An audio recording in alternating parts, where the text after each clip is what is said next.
Inclinons nos têtes pour la prière. Bien-aimé Père Céleste, nous avons entendu le cœur. Crois seulement. Cela nous fait réaliser que c'est tout ce que nous devons faire pour hériter n'importe quelle promesse de Dieu. Il suffit de les croire, car il est écrit « Tout est possible à ceux qui croient ». Nous crions alors comme l'homme qui avait l'enfant épileptique. « Seigneur, je crois, viens au secours de mon incrédulité. » Nous te remercions pour ta grande puissance, la glorieuse révélation de toi-même que tu nous as donnée en ces derniers jours. Cela rend notre cœur particulièrement heureux et joyeux de savoir que nous sommes entrés en contact avec le Dieu vivant, qui la confirme à son tour par des évidences physiques et matérielles, comme il l'a fait par le passé et l'a promis pour ce jour. Nous te sommes si reconnaissants, notre Dieu, en ce jour d'obscurité où personne ne semble savoir dans quelle direction aller. Nous sommes si contents d'avoir trouvé le lieu sûr, la retraite. Maintenant, bénis-nous ce soir, Seigneur, alors que nous parlons de ta parole. Et puissions-nous garder dans notre cœur les promesses qui nous sont données, les chérir avec respect et y obéir avec une discipline vraiment pieuse. Car nous le demandons au nom de Jésus. Amen.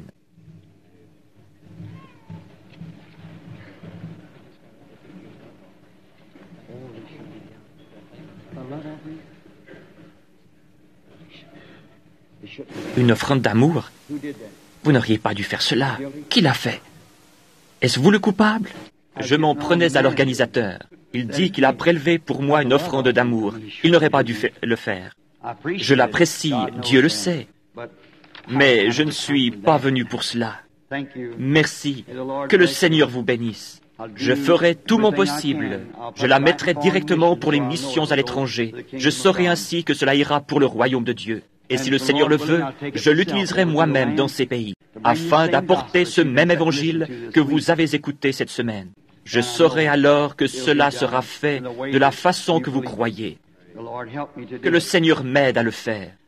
Je suis très reconnaissant pour tous ceux qui sont venus cette semaine. Et pour vous tous qui êtes reliés ce soir de nouveau par les fils du téléphone. Et nous sommes reconnaissants envers chacun d'entre vous. Billy m'a dit ce matin, « Papa, si tu étais venu avec moi tôt ce matin, juste après le lever du jour, et que tu aies été ici dans les alentours, tu aurais vu ces mères en train de nourrir leur bébé dans la voiture. Et ces pauvres gens attendant sous la pluie que les portes s'ouvrent. Vous voyez quel hypocrite je serais si je vous disais autre chose que la vérité? Je serais vraiment ignoble. Parfois, je dois faire mal, mais ce n'est pas parce que je le veux. C'est parce que ce n'est pas moi qui fais mal, c'est la vérité. Mais je crois que la raison pour laquelle vous venez, c'est que je suis tout à fait sincère avec vous et que je fais tout mon possible pour vous aider. Puisse le Seigneur aider chacun d'entre vous. Et maintenant, je veux remercier les gens de leur bienveillante coopération et aussi les gens de cette ville qui nous ont donné, qui nous ont permis de louer dans cette école l'auditorium et la salle de gymnastique. Et je veux remercier les personnes de l'administration, si elles sont ici, de même que Thurston Colvin, qui est gardien ici, pour sa précieuse coopération et pour nous avoir aidés à obtenir ceci et pour s'être trouvés chaque soir avec nous. Nous remercions la police de Jeffersonville d'être venue ici et d'avoir surveillé l'endroit pour un prix très bas. Je crois que c'est pour environ $2 l'heure que la police est venue ici en service spécial pour parquer les voitures, veiller à ce que rien n'arrive et que tout soit en ordre. Nous leur sommes reconnaissants. Et aussi le machiniste ici, je l'ai remarqué. Et vous tous qui dépendez d'ici, nous vous sommes certainement reconnaissants. Je remercie chacun d'entre vous pour les cadeaux. Billy m'en a apporté plusieurs cet après-midi. Il y avait des bois de bonbons, etc. L'un d'eux représentait les béatitudes, avec une image de Christ ouvragée à l'intérieur. C'était le sermon sur la montagne. Et c'était vraiment beau. Je vous remercie beaucoup. Et il y a tellement de choses que je ne sais comment vous remercier. Et aussi pour votre parrainage et le financement des réunions. Nous apprécions certainement cela de tout notre cœur. Que le Seigneur vous bénisse chacun richement. Billy m'a dit que beaucoup de personnes avaient demandé un entretien privé pendant ce temps et que beaucoup avaient de petits bébés à faire consacrer. Oh, comme je désire faire cela. Mais vous voyez, quand je suis venu cette fois, c'était si urgent que j'ai dû rester tout le temps à étudier cette parole et dans la prière afin d'apporter ces messages. Voyez-vous, ils sont extraordinaires pour nous, parce qu'il s'agit de trouver la volonté de Dieu et de dire ensuite les choses. Et tout cela doit concorder et je dois demander à Dieu exactement ce qu'il faut apporter. Dieu voulant, nous reviendrons bientôt dès que nous pourrons disposer d'un jour. J'ai fait une proposition où j'ai mentionné quelque chose à propos de Pâques. Je ferais mieux de contrôler, parce que je crois que j'ai quelque chose de prévu en Californie à cette époque-là. Ainsi, c'est peut-être inexact. Cependant, lorsque nous reviendrons au tabernacle, nous vous enverrons une carte, l'Église, vous donnant la date et l'heure. Peut-être qu'à ce moment-là, je n'ai de nouveau pas consacré de temps à la prière pour les malades. Nous n'avons pas eu un seul service où nous avons amené les gens pour que l'on prie pour eux. Nous les avons envoyés à l'extérieur. Et nos frères ici ont prêché, frère Lee Vail et frère... Ces autres frères ont prêché, ont prié pour les malades et ont baptisé d'eau, me permettant ainsi de rester seul avec la parole. Nous remercions ces frères. Ils ont fait un superbe travail. Il y a ici tellement d'amis que j'aimerais rencontrer. J'ai regardé en bas et j'ai vu John et Earl. Il y a le docteur Lee Vail, l'un des organisateurs de la campagne, frère Roy Borders. Ces hommes, je n'ai même pas pu leur serrer la main. Je n'en ai pas eu l'occasion. Je pense à mes amis du Kentucky et des alentours, des amis dans le ministère. Combien j'aimerais leur serrer la main. Frère Blair, je l'ai remarqué ici l'autre jour. Et beaucoup de ces hommes que j'aime, ils sont allés à plusieurs réunions et je n'ai même pas pu leur serrer la main. J'essaye. Ce n'est pas parce que je ne veux pas le faire, c'est parce que je n'en ai pas le temps et que je dois me dépêcher. Pour ce qui est de consacrer les bébés, bien sûr, mon propre fils, mon petit-fils, le petit David, devait être consacré lors de cette réunion. Je n'ai pas eu le temps de le faire. Je suis maintenant 2 fois grand-papa. Ainsi, M. May, s'il est ici ce soir, m'a donné cette canne, et il me semble que je devrais bientôt l'utiliser. J'ai dit à Billy, la Bible a dit effectivement de multiplier et de remplir la terre. Mais tu n'en as pas reçu tout le fardeau. Ces petits-fils apparaissent rapidement. Et souvenez-vous, ma belle-fille était stérile au début. Elle ne pouvait pas avoir d'enfant. Mais un jour, en quittant une réunion, le Seigneur me parla et je lui dis, « Loïs, tu auras un fils. Le Seigneur t'a béni. Ton trouble féminin a disparu. » Le petit Paul est venu au monde 9 mois plus tard. 2 mois avant la naissance de ce bébé, j'étais à table un matin en train de déjeuner et Loïs et Billy étaient assis de l'autre côté de la table. Et j'ai vu Loïs en train de nourrir un petit bébé, entouré d'une couverture rose, ou plutôt bleue. Et Billy était assis dans le coin, en train de donner à manger au petit Paul. J'ai dit, « Billy, je viens d'avoir une vision. Loïs était en train de nourrir un bébé, entouré d'une couverture bleue. » Il dit, « Voilà ma tournée de chasse qui tombe à l'eau. Cela fait juste dans 9 mois. »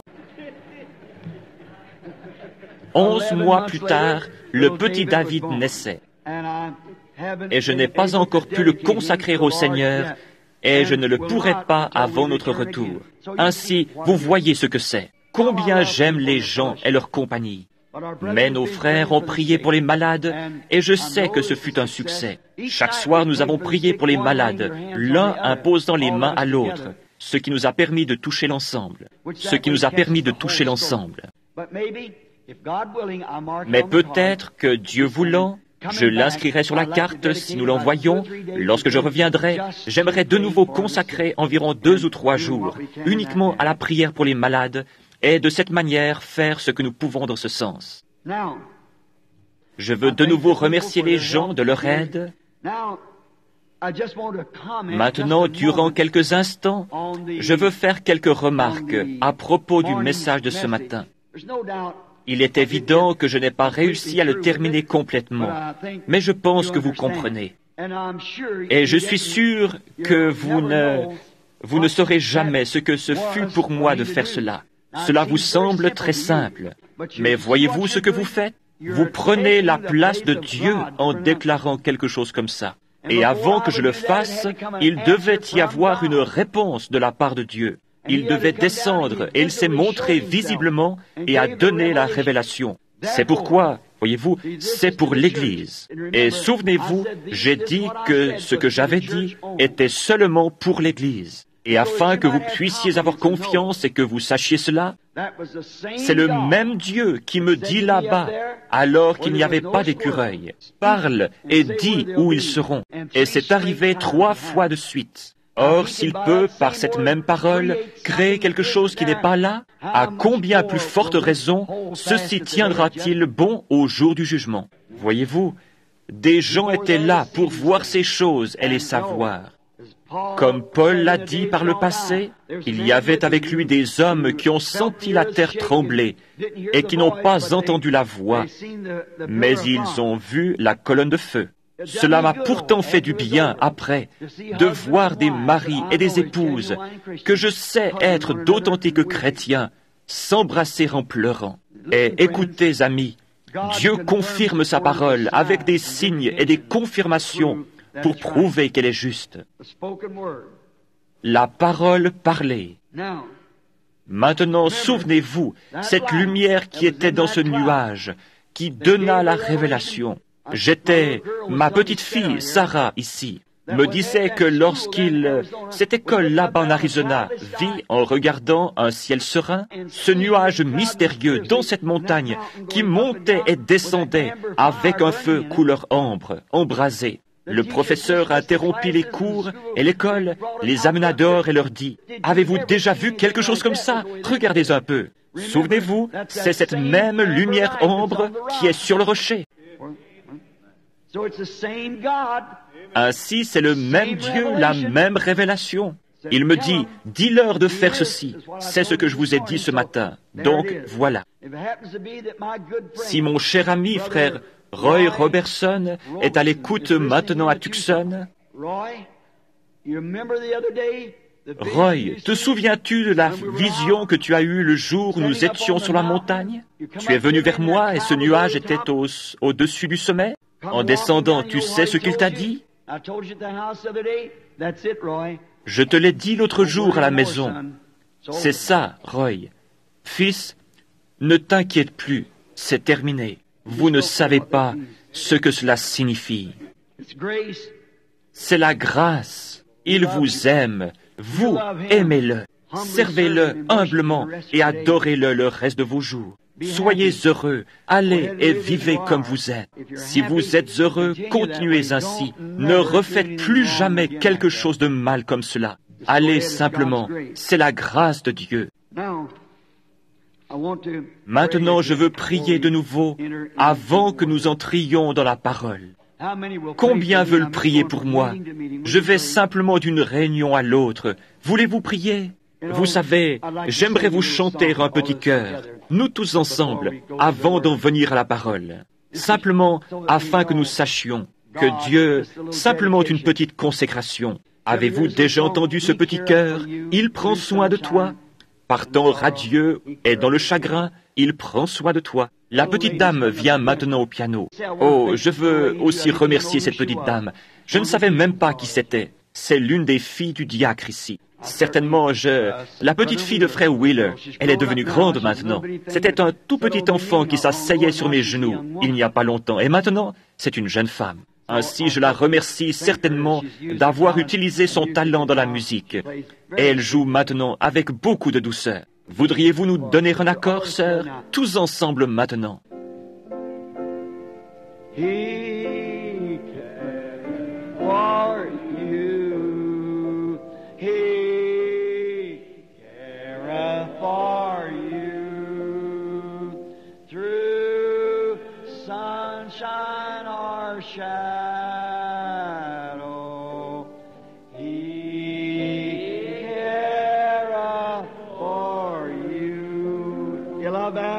Let's sing it again, all together. He careth for you.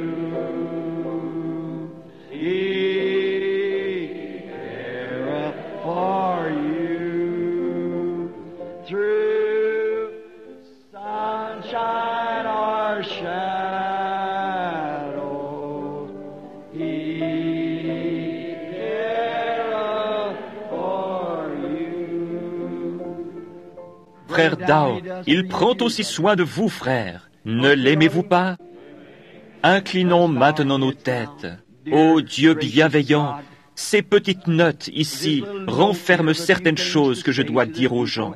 Nous sommes de retour ici pour nous référer à ce qui a été dit ce matin, car c'est ce que les gens sont venus entendre. Je te prie, ô Dieu, de faire voir aux gens que Dieu les aime et qu'il prend soin d'eux. Et ce n'est pas moi qui l'ai donné, Seigneur. Ce fut confirmé que c'était la vérité. Ainsi je prie, Dieu bien-aimé, pour que ton amour reste toujours avec les gens. Ce soir, alors que nous devons nous séparer, après cette réunion, et rentrer chez nous, il y a quelque chose qui nous tiraille intérieurement, Seigneur. Je te prie de bénir ces gens. Maintenant, alors que nous nous approchons de la parole dans la prière et que nous nous approchons de la parole écrite, nous te demandons de prendre cette parole écrite et de la rendre vivante pour nous ce soir. Et lorsque nous quitterons ensuite ce bâtiment pour nous séparer et regagner nos différentes demeures, puissions-nous dire comme ceux qui vinrent d'Emmaüs, après avoir marché avec lui toute la journée sans pourtant le reconnaître. Mais lorsqu'il les eut réunis dans la chambre ce soir-là, toutes les portes étant fermées, il fit quelque chose de semblable à ce qu'il fit avant sa crucifixion. Par cela, ils surent qu'il était ressuscité. Fais-le de nouveau ce soir, Seigneur. Accorde-le alors que les portes sont fermées et que ton petit groupe est ici dans la tente. Et Père, lorsque nous retournerons chez nous, nous dirons comme eux, notre cœur ne brûlait-il pas au-dedans de nous lorsqu'il nous parlait en chemin? Nous nous remettons entre tes mains avec tout, Seigneur. Fais avec nous comme tu juges bon. Au nom de Jésus. Amen. Maintenant, entrons rapidement dans le service et lisez avec moi, si vous le voulez bien, dans le livre des Hébreux. C'est une autre révélation sur le message que nous parlerons brièvement ce soir si le Seigneur le veut.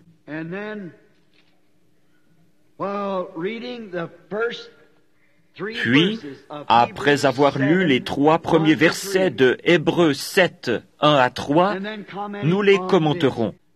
Et nous ne savons pas ce que le Seigneur fera. Nous ne savons pas. Tout ce que nous faisons, c'est de croire, veiller, prier. Est-ce juste? Et croire qu'il fera tout concourir au bien de ceux qui l'aiment, parce qu'il l'a promis.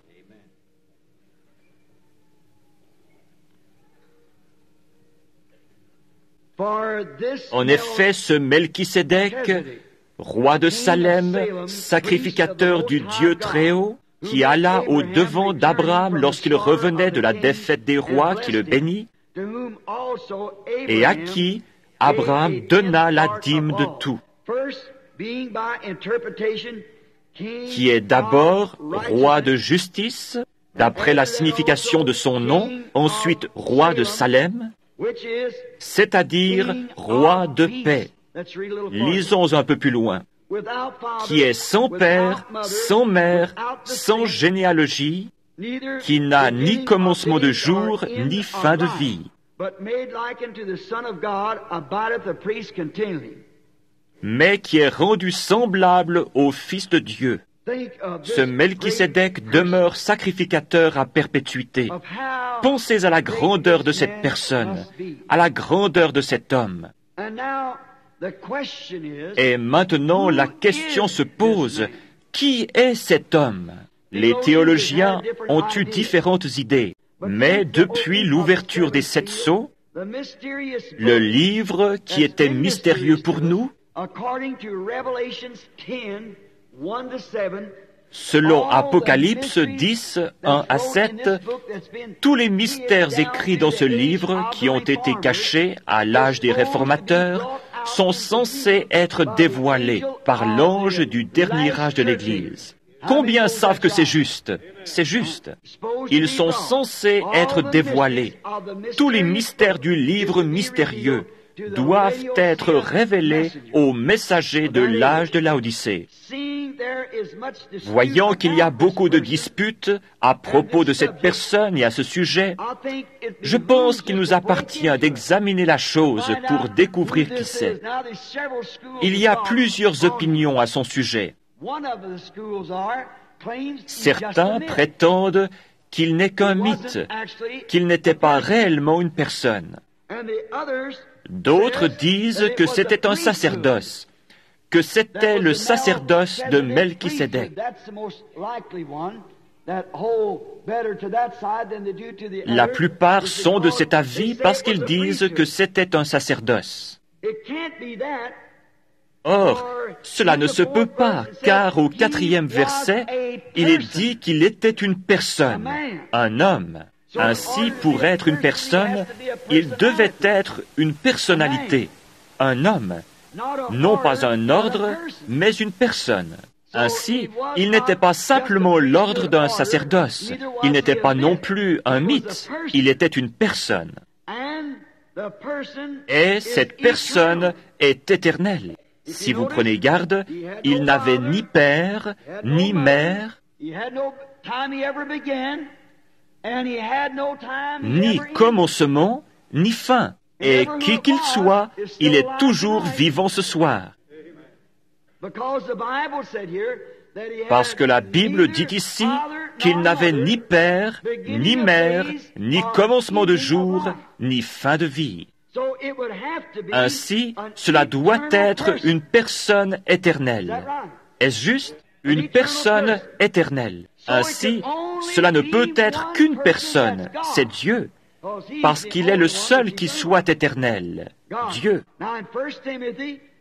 J'aimerais que vous lisiez une fois 1 Timothée 6, 15 et 16, si vous le voulez bien. Maintenant, la chose que j'affirme, c'est qu'il était Dieu, parce qu'il est la seule personne à pouvoir être immortel. Et c'est Dieu se transformant en une personne. C'est ce qu'il était. Ni père, ni mère, ni commencement de vie, ni fin de jour. Maintenant, nous découvrons dans les Écritures que beaucoup enseignent qu'il y a 3 personnalités dans la divinité. Or, vous ne pouvez pas avoir de personnalité sans que cela soit une personne. Il faut une personne pour faire une personnalité. Un pasteur baptiste est venu me trouver chez moi il y a quelques semaines, où il m'a plutôt téléphoné et m'a dit « Un jour où vous aurez le temps, j'aimerais vous corriger à propos de la divinité. » Je lui ai dit « J'ai le temps en ce moment parce que je veux être dans le vrai et nous mettons tout le reste de côté pour cela. » Il est alors venu et m'a dit « Frère Branham, vous enseignez qu'il n'y a qu'un Dieu. » Je lui ai répondu « Oui, monsieur. » Il a dit « Eh bien, je crois qu'il y a un Dieu, mais un Dieu en 3 personnes. » J'ai dit « Monsieur, pourriez-vous répéter cela ?» Il a dit « Un Dieu en 3 personnes. » Je lui ai demandé « Où êtes-vous allé à l'école ?» Voyez-vous? Et il m'a nommé un collège biblique. Je lui ai dit « Je peux croire cela. » Mais vous ne pouvez pas être une personne sans être une personnalité. Et si vous êtes une personnalité, vous êtes une personnalité par vous-même. Vous êtes un être séparé et individuel. Il m'a dit, eh bien, les théologiens ne peuvent même pas l'expliquer. J'ai dit, c'est par révélation. Et il a dit, je ne peux pas accepter de révélation. Je lui ai dit, alors il n'y a aucun moyen que Dieu se fasse connaître à vous, parce que c'est caché aux yeux des sages et des intelligents, et c'est révélé aux enfants. Révélé, une révélation. Révélé aux enfants qui sont prêts à l'accepter, à apprendre. J'ai ajouté, il n'y aurait aucun moyen pour que Dieu se fasse connaître à vous. Vous vous fermez à lui. La Bible entière est la révélation de Dieu. L'Église entière est bâtie sur la révélation de Dieu. Il n'y a aucun moyen de connaître Dieu si ce n'est par révélation. Celui à qui le Fils veut le révéler, une révélation. Tout est révélation. Ainsi, en n'acceptant pas la révélation, vous n'êtes qu'un théologien froid. Il n'y a aucun espoir pour vous. Maintenant, nous découvrons que cette personne n'avait ni père, ni mère, ni commencement de jour, ni fin de vie. C'était Dieu, en morphé. Le mot grec signifiant changer fut utilisé. Il se changea, en morphé, d'une personne en une personne. Le mot grec en morphé fut pris au théâtre, où une personne change de masque pour devenir un autre personnage. Comme à l'école récemment, je crois que c'était juste avant que Rebecca passe son diplôme. Ils ont eu une des pièces de Shakespeare, et un jeune homme dut changer de vêtements plusieurs fois parce qu'il devait jouer 2 ou 3 rôles différents, tout en étant la même personne. Une fois, il jouait celui du vilain, et lorsqu'il apparut la fois suivante, il était un autre personnage. Or, le mot grec « en morphé » signifie qu'il changea de masque. Et c'est ce que Dieu a fait. C'est le même Dieu tout le temps. Dieu sous la forme du Père, de l'Esprit, de la colonne de feu. Ce même Dieu a été fait chair et habita parmi nous. En morphé, il fut manifesté de telle manière qu'on puisse le voir. Et maintenant, ce même Dieu est le Saint-Esprit. Père, Fils, Saint, non pas 3 dieux, mais 3 fonctions, 3 actes du Dieu unique.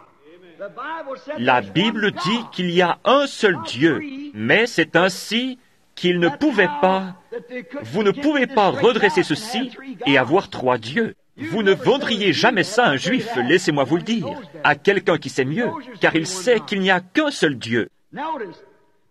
Remarquez, c'est pareil au sculpteur qui cache son travail avec un masque. C'est ce que Dieu a fait en cet âge. Cela a été caché. Toutes ces choses ont été cachées et elles sont censées être révélées dans cet âge. La Bible dit qu'elles seraient révélées dans les derniers temps. C'est pareil à un sculpteur qui garde son œuvre entièrement cachée jusqu'au moment où il en retire le masque et alors c'est ainsi qu'a été la Bible. Cela a été une œuvre de Dieu qui a été couverte, et cela a été caché depuis la fondation du monde. C'est un mystère à 7 faces, et Dieu a promis qu'en ce jour, dans l'âge de cette église de Laodicée, il retirerait le masque du tout et que nous pourrions le voir. Quelle chose glorieuse! Dieu en morphé, masqué dans une colonne de feu. Dieu en morphé, dans un homme appelé Jésus. Dieu en morphé, dans son Église. Dieu au-dessus de nous. Dieu avec nous. Dieu en nous.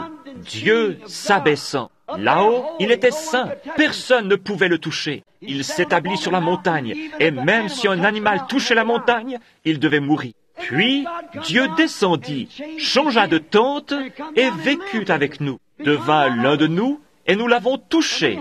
La Bible dit, 1 Timothée 3,16, sans contredit le mystère de la piété est grand. Dieu a été manifesté en chair. Des mains l'ont touché. Dieu a mangé de la viande. Dieu a bu de l'eau. Dieu a dormi. Dieu a pleuré. Il était l'un de nous. C'est merveilleusement typifié dans la Bible. C'était Dieu au-dessus de nous. Dieu avec nous. Maintenant, c'est Dieu en nous, le Saint-Esprit. Non pas la 3e personne, la même personne. Dieu descendit, fut fait chair et mourut en Christ afin de pouvoir purifier l'Église et ainsi entrer en elle et avoir communion. Dieu aime la communion. C'est pour cela qu'il créa l'homme au commencement, pour la communion. Dieu habite seul, avec des chérubins. Maintenant, remarquez, il créa l'homme, et celui-ci tomba. Il est donc descendu et a racheté l'homme, parce que Dieu aime être adoré. Le mot Dieu lui-même signifie sujet d'adoration. Et ce qui vient parmi nous, sous forme d'une colonne de feu, comme quelque chose qui change nos cœurs, c'est le même Dieu qui a dit que la lumière soit et la lumière fut. Il est le même hier, aujourd'hui et éternellement. Au commencement, Dieu habitait seul, avec ses attributs, comme j'en ai parlé ce matin. Ce sont ses pensées. Il n'y avait rien, sinon Dieu seul. Mais il avait des pensées. De même, un grand architecte peut réfléchir et dessiner dans son esprit ce qu'il pense construire ou créer. Or, il ne peut pas créer. Il peut prendre quelque chose qui a déjà été créé et lui donner une forme différente. Parce que Dieu est le seul qui peut créer. Mais il imagine ce qu'il va faire.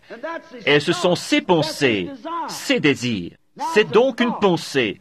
Et quand il l'exprime, c'est alors une parole. Et une parole est... Une pensée, lorsqu'elle est exprimée, c'est une parole.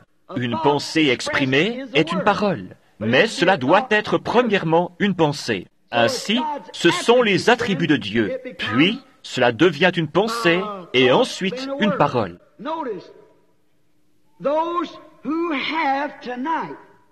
Remarquez, ceux qui ont ce soir la vie éternelle étaient avec lui et en lui, dans sa pensée, avant qu'il y ait un ange, une étoile, un chérubin ou quoi que ce soit d'autre. Ça, c'est être éternel. Et si vous avez la vie éternelle, vous avez toujours existé. Non pas votre être ici, mais la forme que le Dieu infini, s'il n'est pas infini, il n'est pas Dieu. Dieu doit être infini. Nous sommes limités, il est infini. Et il était omniprésent, omniscient et omnipotent. S'il ne l'est pas, alors il ne peut être Dieu. Il connaît toutes choses et chaque endroit à cause de son omniprésence. Omniscient le fait omniprésent. Il est un être, il n'est pas comme le vent. Il est un être, il habite dans une maison, mais étant omniscient, sachant toutes choses, cela le rend omniprésent, parce qu'il sait tout ce qui se passe. Il ne peut pas y avoir de puce qui cligne des yeux sans qu'il le sache déjà. Et il savait, avant que le monde existe, combien de fois elle clignerait des yeux et combien de suifs elle contiendrait. Ça, c'est être infini. Nous ne pouvons pas le saisir dans notre esprit, mais c'est Dieu, l'infini de Dieu. Souvenez-vous que vous, vos yeux, votre stature, tout ce que vous étiez dans sa pensée dès le commencement. Et tout ce que vous êtes, c'est l'expression parole. Après l'avoir pensé, il l'a prononcé, et vous voilà. Si ce n'est pas ainsi, si vous n'étiez pas dans sa pensée, il n'y a aucun moyen du tout pour vous d'être un jour là-bas, car il est celui qui donne la vie éternelle. Vous vous souvenez, comme nous avons lu dans l'Écriture, cela ne dépend ni de celui qui veut, ni de celui qui court, mais de Dieu. Et afin que sa prédestination demeure vraie, il a pu choisir, avant n'importe quel temps, qui... Dieu est souverain dans son choix. Le saviez-vous? Dieu est souverain. Qui était là-bas pour lui indiquer une meilleure façon de faire le monde? Qui oserait lui dire qu'il dirige mal son affaire? Même la parole elle-même est souveraine. Même la révélation est souveraine. Il révèle à qui il veut. La révélation elle-même est souveraine en Dieu. Voilà pourquoi les gens cognent sur les choses, bondissent sur les choses, frappent sur les choses, ne sachant pas ce qu'ils font. Dieu est souverain dans ses œuvres. Maintenant, nous le trouvons au commencement avec ses attributs. Vous étiez alors avec lui. C'est à ce moment-là que le livre de vie apparaît. Maintenant, nous lisons ici dans Apocalypse au chapitre 13, le verset 8, que la bête qui viendra sur la terre en ces derniers jours séduira tous les gens qui s'y trouvent et dont les noms ne furent pas écrits dans le livre de vie de l'agneau avant la fondation du monde. Pensez-y, avant que Jésus naisse, 4000 ans avant qu'il vienne sur la terre, et plusieurs milliers d'années avant que vous y veniez, Jésus, dans la pensée de Dieu, mourut pour les péchés du monde. Et le livre de vie fut fait, et votre nom fut placé dans ce livre de vie avant la fondation du monde. C'est la vérité de la Bible. Voyez-vous, votre nom fut ordonné de Dieu et placé dans le livre de vie avant la fondation du monde. Vous étiez là dans ses attributs. Vous ne vous en souvenez pas? Non, parce que vous êtes simplement une partie de sa vie. Vous êtes une partie de Dieu lorsque vous devenez un fils ou une fille de Dieu. De même que vous êtes une partie de votre Père terrestre. C'est vrai. Vous êtes le mâle porte l'hémoglobine, le sang. Et lorsque cela a passé dans l'œuf, alors vous devenez une partie de votre père. Et votre mère est aussi une partie de votre père. Ainsi, vous êtes tous une partie de votre père. Gloire! Cela laisse complètement la dénomination de côté. Certainement. Dieu en tous, le seul endroit. Remarquez maintenant son attribut. Donc, l'attribut fut premièrement Dieu. La pensée, l'attribut lui-même, tout en un, sans être exprimé. Puis, deuxièmement, lorsqu'il l'exprima, il devint alors la parole. Ensuite, la parole a été faite chair et a habité parmi nous. Jean chapitre 1er et verset 1er. Remarquez, c'est au commencement.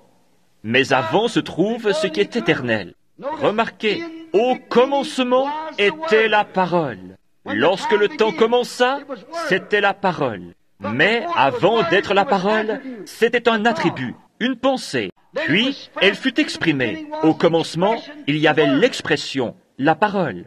Maintenant, nous arrivons à l'endroit où se trouve Melchisédek. C'est cette personne mystérieuse. Au commencement était la parole, et la parole était avec Dieu, et la parole était Dieu. Puis la parole a été faite chair, et elle a habité parmi nous. Maintenant, retenez ça là. Remarquez, son premier être était esprit, Dieu surnaturel, d'accord? Le grand éternel. Deuxièmement, il commença à se donner une forme, se rapprochant de la chair, dans une théophanie, comme on l'appelle. La parole, un corps. C'est donc l'état dans lequel il était lorsqu'il rencontra Abraham et qu'il fut appelé Melchisédek. Il était sous la forme d'une théophanie. Maintenant, nous allons y arriver et prouver cela dans quelques minutes, si le Seigneur le veut. Il était la parole. Une théophanie, c'est quelque chose que vous ne pourriez pas voir. Cela pourrait être ici même, en ce moment, et vous ne pourriez pourtant pas le voir. C'est pareil à la télévision. C'est dans une autre dimension. La télévision, des gens en ce moment se déplacent dans cette salle en chantant. Il y a aussi des couleurs, mais l'œil est sensible aux 5 sens seulement. Ou plutôt, tout votre être est sensible aux 5 sens seulement.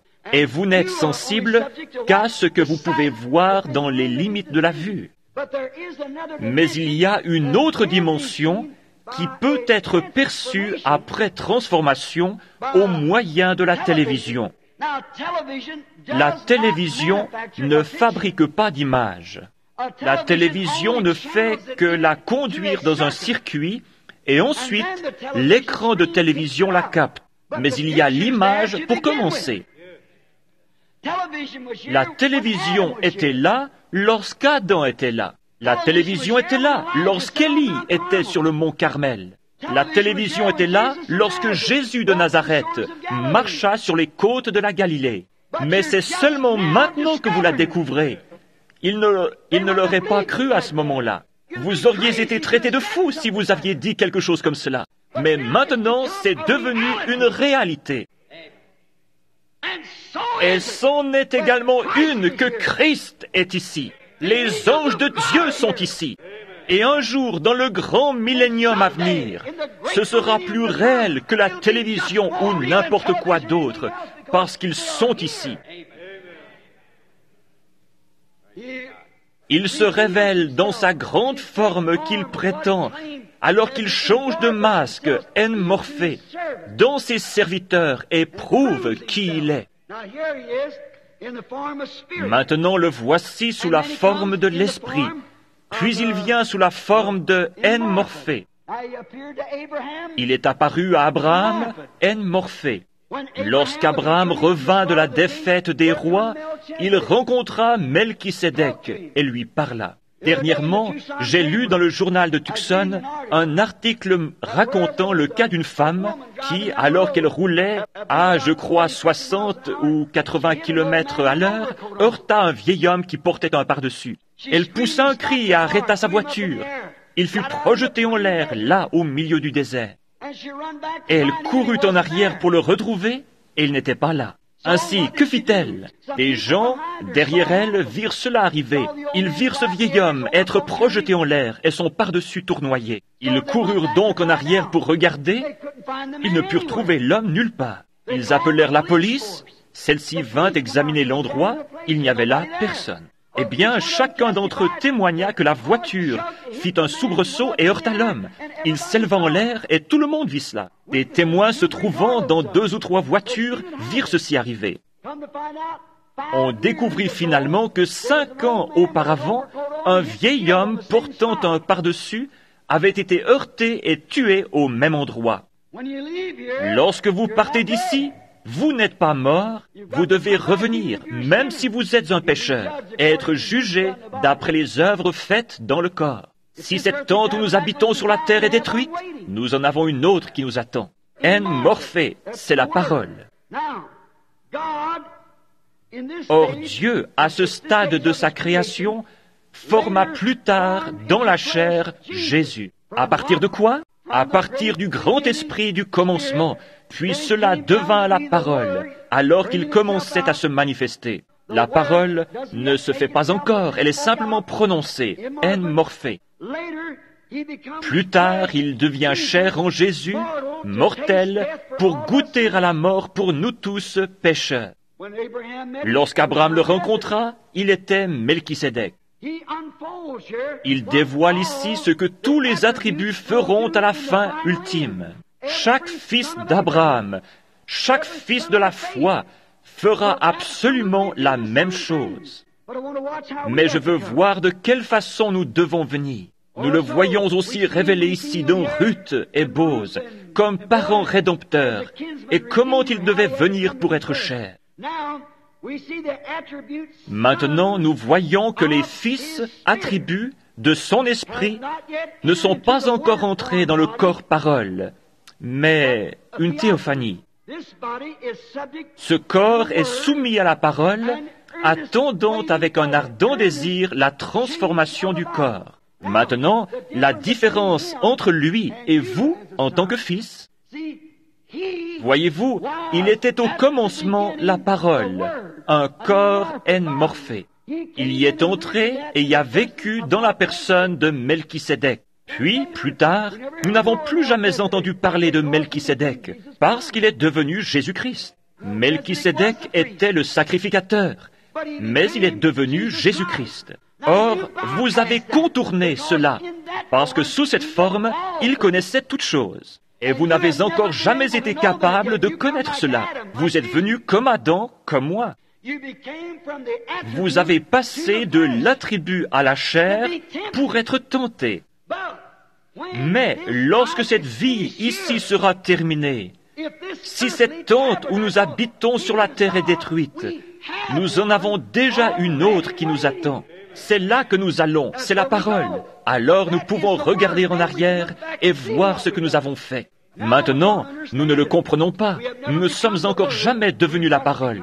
Nous sommes simplement devenus l'homme chair, non la parole. Mais, et regardez bien, cela montre clairement que vous ne serez jamais la parole, à moins d'avoir été une pensée au commencement. Cela prouve la prédestination de Dieu. Voyez-vous, vous ne pouvez pas être la parole à moins d'être une pensée. Vous deviez être premièrement dans la pensée. Mais vous voyez, pour passer par la tentation, vous avez dû contourner la théophanie. Vous avez dû descendre ici dans la chair pour être tenté par le péché. Et alors, si tout ce que le Père m'a donné viendra à moi, et je le ressusciterai au dernier jour. Vous voyez, vous deviez être là d'abord. Alors vous voyez, il est descendu suivant la ligne habituelle, allant de l'attribut à... Avant la fondation du monde, son nom fut mis dans le livre de vie de l'agneau. Puis, de là, il est devenu la parole, la théophanie, qui pouvait apparaître et disparaître. Puis, il est devenu chair et est reparti. Il a ressuscité ce même corps dans un état glorifié. Mais vous avez contourné la théophanie et êtes devenu l'homme chair pour être tenté par le péché. Et alors, si cette tente où nous habitons sur la terre est détruite, nous en avons déjà une autre qui nous attend. Nous n'avons pas encore les corps. Mais regardez, lorsque ce corps reçoit l'Esprit de Dieu, la vie immortelle à l'intérieur de vous, cela rend ce corps soumis à Dieu. Alléluia! Celui qui est né de Dieu ne pratique pas le péché. Il ne peut pas pécher. Romains 8:1. Il n'y a donc maintenant aucune condamnation pour ceux qui sont en Jésus-Christ. Ils marchent non selon la chair, mais selon l'Esprit. Vous y êtes. Voyez-vous, cela rend votre corps soumis. Vous n'avez pas à dire, « Oh, si je pouvais simplement arrêter de boire, si je pouvais simplement entrer simplement en Christ. » Tout cela disparaît. Voyez-vous? Parce que votre corps est soumis à l'Esprit. Il n'est plus soumis aux choses du monde. Elles sont mortes. Elles sont mortes. Vos péchés sont ensevelis dans le baptême. Et vous êtes une nouvelle création en Christ. Et votre corps devient soumis à l'Esprit et vous essayez de vivre correctement. Comme vous, femmes, qui prétendez avoir le Saint-Esprit et qui sortez en portant des shorts, etc. Comment pouvez-vous faire cela? Comment l'Esprit de Dieu en vous pourrait-il vous laisser faire une telle chose? Cela ne se peut simplement pas, vraiment pas. Il n'est pas un esprit corrompu, il est un esprit saint. Et alors, quand vous devenez soumis à cet esprit, cela fait que tout votre être est soumis à cet esprit. Et cet esprit n'est rien d'autre au monde que cette semence parole rendue manifeste ou vivifiée. Alléluia! Rendue vivante. Et quand la Bible dit « Ne fais pas ceci », ce corps lui obéit rapidement. Il n'y a pas de question. Et qu'est-ce? C'est le gage de la résurrection. Ce corps ressuscitera, car cela a déjà commencé. Il était une fois sujet au péché, dans le bourbier et la corruption, mais maintenant il a le gage. Il est devenu céleste. Or, c'est le gage que vous allez dans l'enlèvement. C'est le gage. Une personne malade qui se meurt, pour qui il ne reste plus que la mort. C'est tout ce qui peut arriver. J'ai vu l'ombre de personnes dévorées par le cancer et la tuberculose, et je les ai revues un peu plus tard, parfaitement normales et pleines de force. S'il n'y a pas de guérison divine, alors il n'y a pas de résurrection, parce que la guérison divine est le gage de la résurrection. Amen. Vous savez ce que sont les arts, n'est-ce pas? C'est l'acompte. Il fut blessé pour nos péchés, par ses meurtrissures, nous sommes guéris. Remarquez, comme c'est merveilleux, comme nous l'aimons. Maintenant, ce corps est soumis à l'Esprit. Nous n'avons pas encore pris la forme de la parole. Nous avons toujours la forme de la chair, mais soumis à la parole. La mort dans la chair nous y amènera. Pensez à un petit bébé. C'est la même chose. Vous pouvez prendre une femme, peu importe sa méchanceté. Quand elle est enceinte et sur le point d'être mère, Observez, avant que ce bébé naisse, peu m'importe combien la femme est cruelle, elle devient très douce. Il y a quelque chose en elle qui semble pieux lorsqu'elle est sur le point de devenir mère par ce bébé. Pourquoi cela? Ce petit corps, il n'est pas encore vivant. Voyez-vous, tout ce qu'il est, c'est juste de la chair et des muscles. Ces petits seaux, ce sont simplement les muscles qui travaillent. Mais lorsqu'il sort du sein, Dieu souffle en lui le souffle de vie, et alors il pousse un cri. Voyez-vous, aussi sûr qu'un corps naturel est formé, il y a un corps spirituel pour le recevoir dès qu'il arrive ici. Alors, quand un homme naît de nouveau du ciel, il devient un bébé esprit en Christ. Et lorsque cette robe de chair est abandonnée, il y a un corps naturel, une théophanie où nous allons, un corps que des mains n'ont pas fait et qui n'est pas né d'une femme. Puis ce corps retourne chercher le corps glorifié. C'est la raison pour laquelle Jésus alla en enfer lorsqu'il mourut et prêcha aux âmes qui étaient en prison.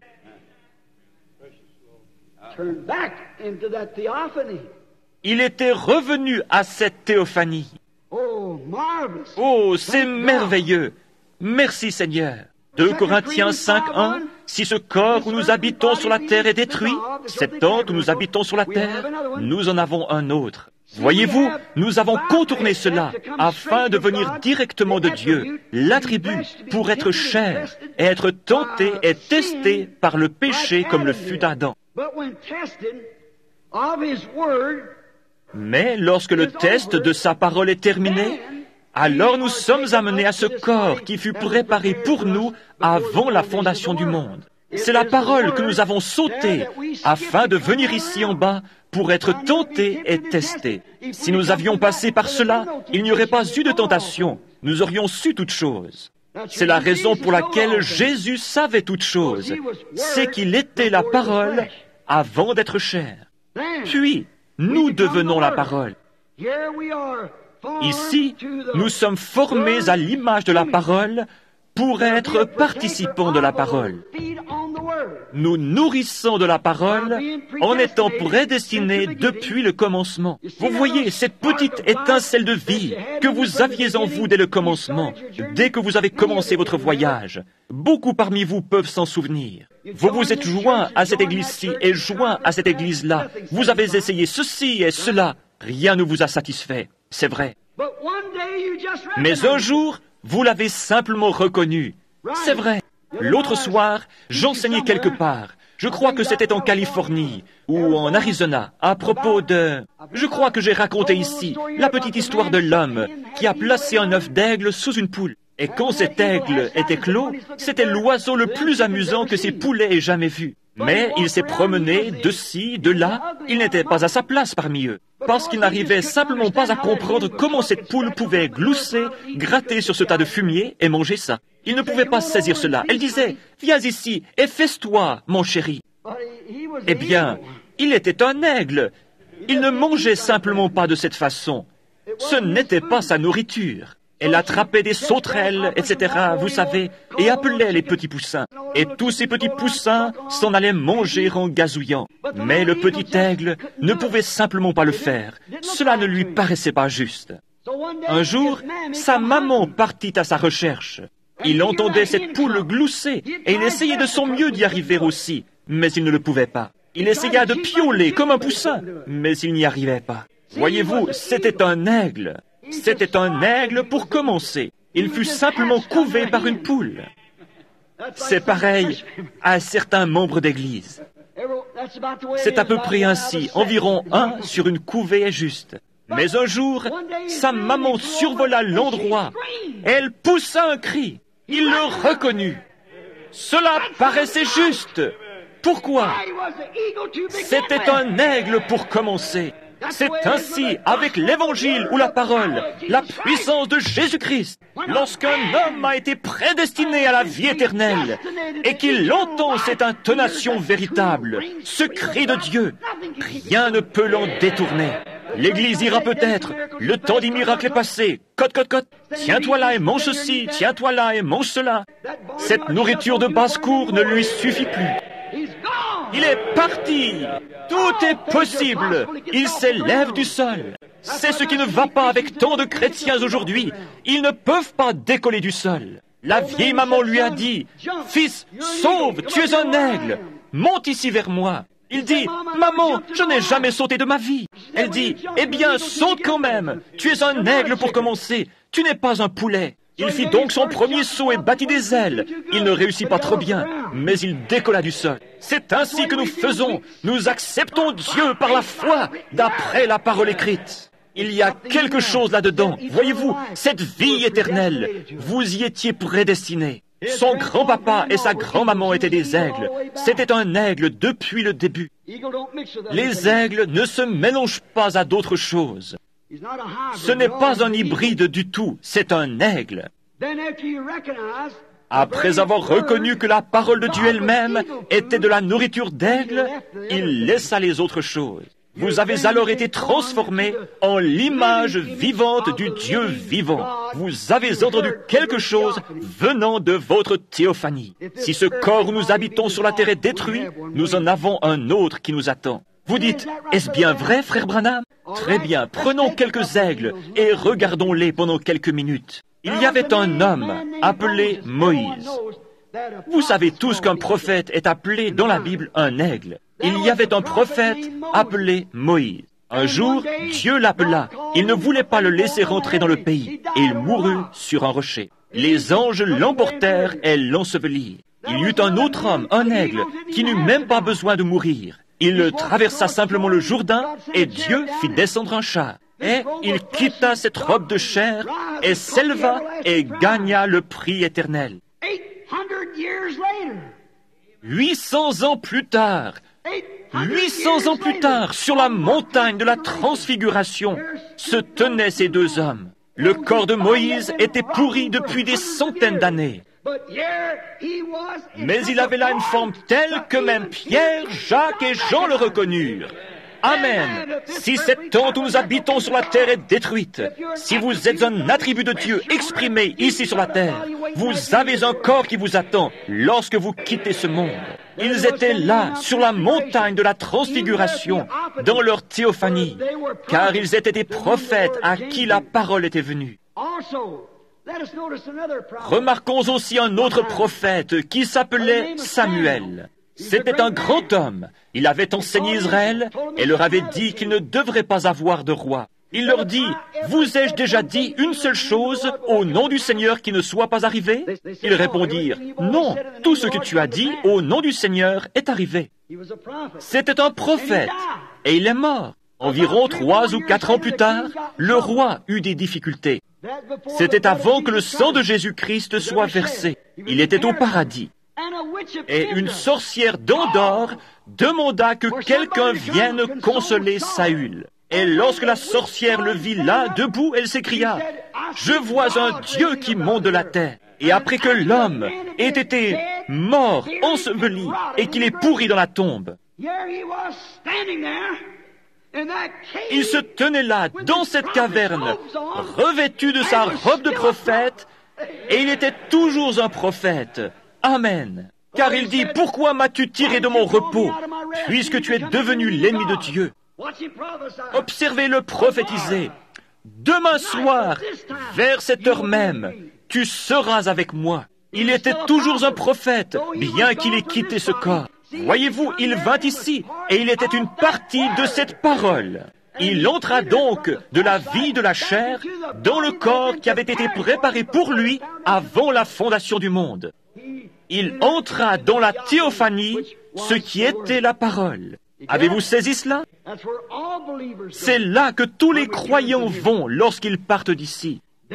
Alors, dans cette forme, le voile est levé. Vous voyez que vous êtes aussi la parole lorsque vous entrez là-dedans. De même qu'un petit bébé, comme je l'ai déjà dit il y a quelques instants. Maintenant, remarquez, je loue Dieu pour l'ouverture de ces sceaux qui nous permettent de connaître ces choses. Maintenant, la véritable révélation de Melchisédek apparaît. Et elle montre qu'il était Dieu, la parole, avant de devenir chair. Dieu, la parole. Parce qu'il devait l'être.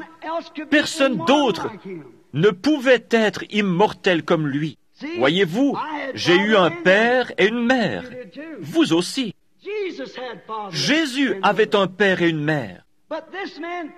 Mais cet homme n'avait ni père ni mère. Jésus eut un commencement. Cet homme pas. Jésus donna sa vie. Cet homme ne le pouvait pas parce qu'il était la vie. Et c'est absolument le même homme tout le temps. J'espère que Dieu vous le révèle. Absolument la même personne tout le temps. Remarquez son titre, roi de justice. Hébreux 7, 2. Roi de justice et roi de paix. Il est deux rois. Maintenant, observez, Hébreux 7, 2. Roi de justice et aussi roi de paix. Il est deux rois là. Or, depuis qu'il est venu dans la chair et que son corps a été enlevé, dans Apocalypse 21, 16, il est appelé le roi des rois. Il est tous les trois à la fois. Voyez-vous, roi Dieu, roi Théophanie, roi Jésus. Il est le roi des rois. Tous s'est rencontrés comme l'âme, le corps et l'esprit. Tous se finissent par n'en former qu'un. Il est aussi le Père, qui était en premier, le Fils et le Saint-Esprit, l'Esprit. Roi de justice, l'attribut, esprit, la théophanie, roi de paix, la théophanie. Et dans la chair, il était roi des rois, la même personne. Quand la théophanie, lorsque Moïse le vit dans Exode 33, 2, il était une théophanie. Moïse voulait voir Dieu. Il avait entendu sa voix, il l'avait entendu lui parler, et l'avait vu là, dans un buisson sous la forme d'une grande colonne de feu. Et Moïse dit, « Qui es-tu? Je veux savoir qui tu es. Si tu me laisses te voir, j'aimerais voir ta face. » Il dit, « Aucun homme ne peut voir ma face. » Il ajouta, « Je mettrai ma main sur tes yeux, et je passerai. Et tu pourras voir mon dos, mais non ma face. » Voyez-vous? Et lorsqu'il passa, c'était le dos d'un homme. C'était la théophanie.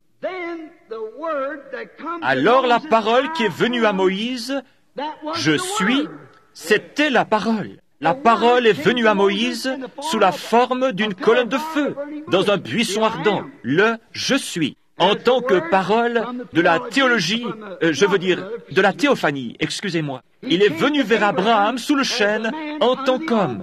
Maintenant, regardez ceci. Un homme est venu vers Abraham. Ils étaient trois. Et ils se sont assis sous un chêne. Et remarquez, après avoir parlé à Abraham, pourquoi est-il venu? Abraham était celui qui avait la promesse et le message du Fils qui allait venir. Et il était aussi le prophète de la parole de Dieu, qui avait confiance dans la parole de Dieu, qui considérait comme n'existant pas tout ce qui était contraire. Voyez-vous comme la parole est parfaite? La parole est venue au prophète. Voyez-vous, il y avait là Dieu dans une théophanie, et la Bible dit que la parole vient au prophète. Et là se trouvait la parole dans la théophanie. Maintenant vous dites, était-ce Dieu? Abraham a dit que c'était lui. Il a dit que son nom était, il l'appela Elohim. Or, dans Genèse 1, vous voyez ceci. Au commencement, Elohim créa les cieux et la terre.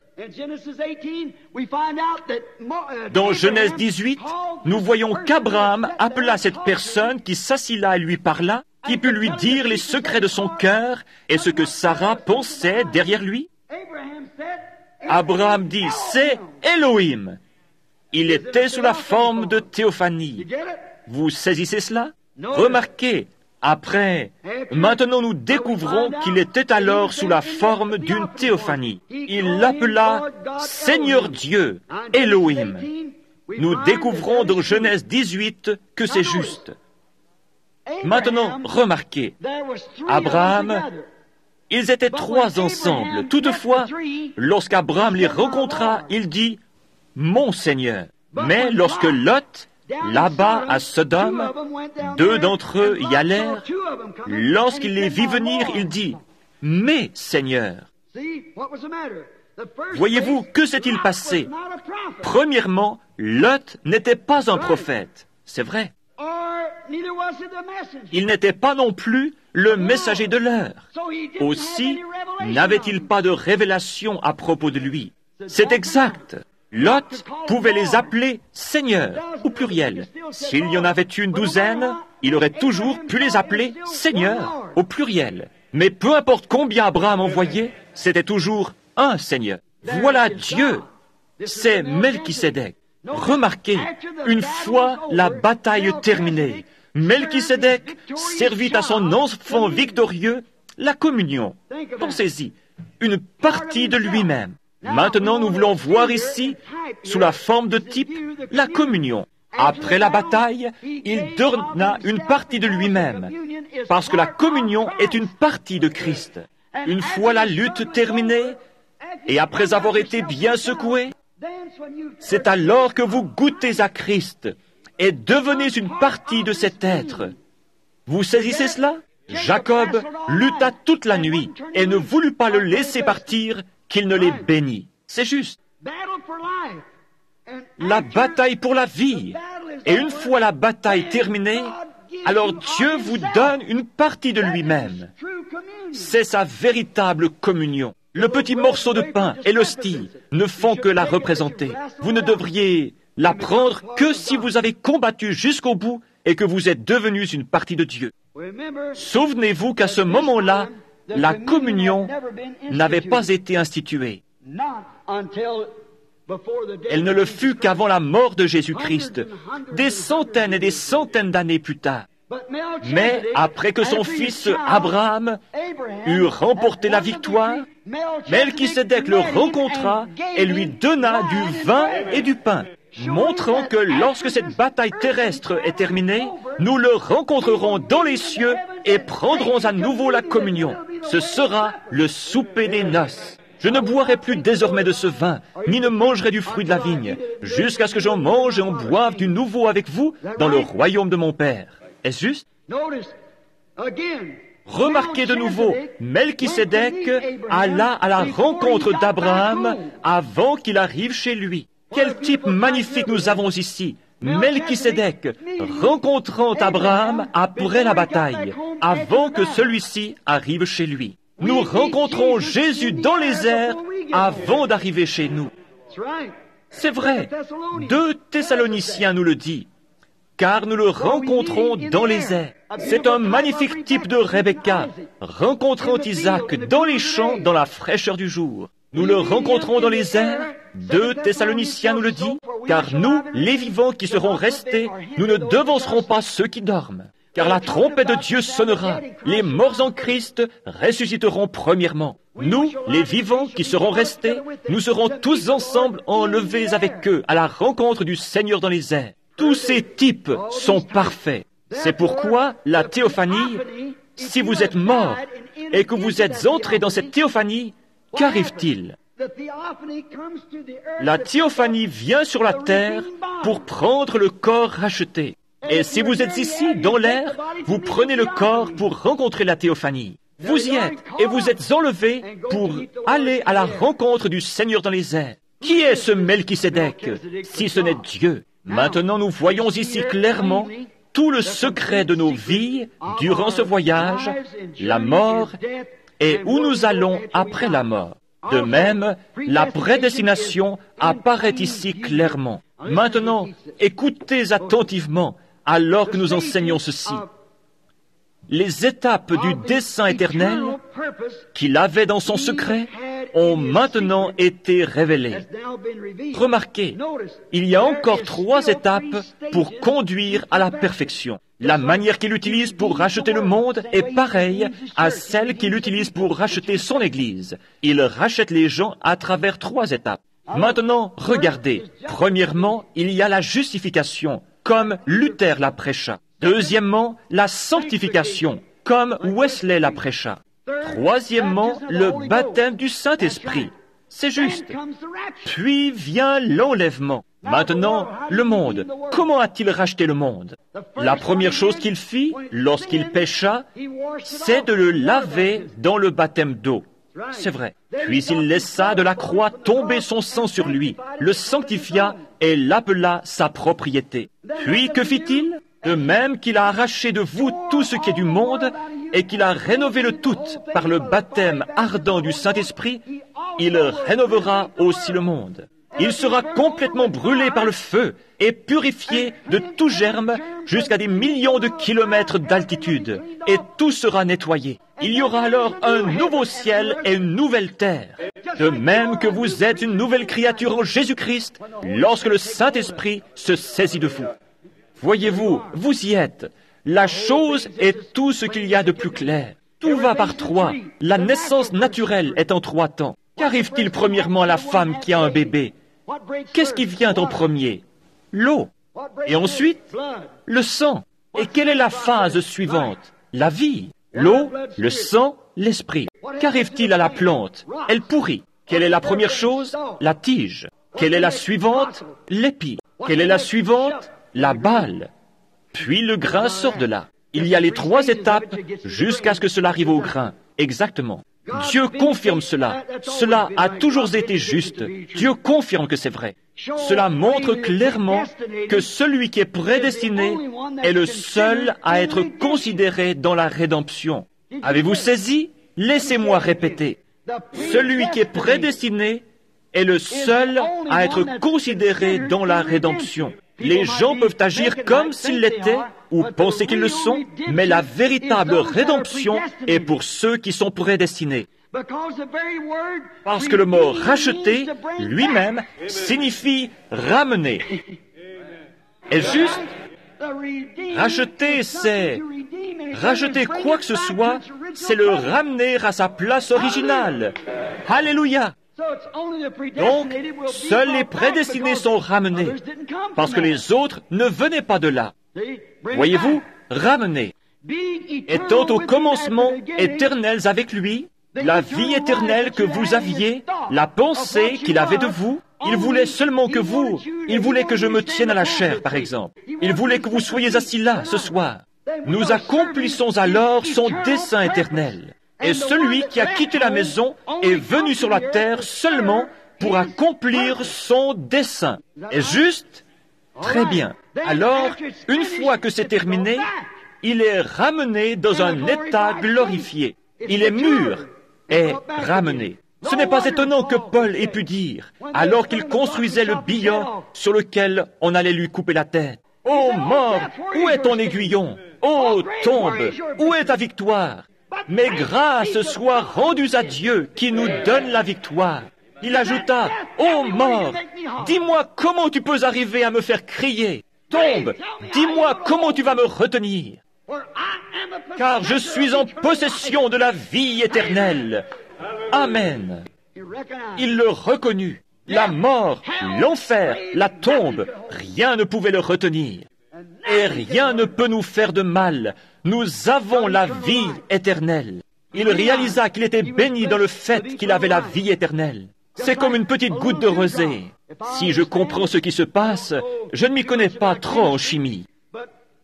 Mais il doit se trouver que le refroidissement de l'humidité ou de l'atmosphère est lorsque la nuit devient froide et obscure. Cela tombe du ciel et forme des gouttes sur le sol. C'est tombé de quelque part. Le lendemain matin, avant le lever du soleil, cette petite goutte se trouve là, toute frissonnante. Mais laissez simplement le soleil se lever et regardez-la commencer à briller. Elle est heureuse. Pourquoi? Le soleil va l'appeler et la faire revenir à l'endroit d'où elle venait. Et c'est ainsi avec un chrétien. Alléluia! Nous savons, lorsque nous entrons dans la présence de Dieu, il y a quelque chose en nous qui nous dit que nous venons de quelque part et que nous y retournons par cette puissance qui nous attire. La petite goutte de rosée étincelle, brille et jubile parce qu'elle sait qu'elle vient de là-haut et que ce soleil va l'y faire remonter. Et un homme qui est un attribut de Dieu, né de Dieu, sait, alléluia, lorsqu'il entre en contact avec le Fils de Dieu, qu'un jour il sera tiré en haut et quittera cet endroit. Car si je suis élevé de la terre, j'attirerai tous les hommes à moi. Amen.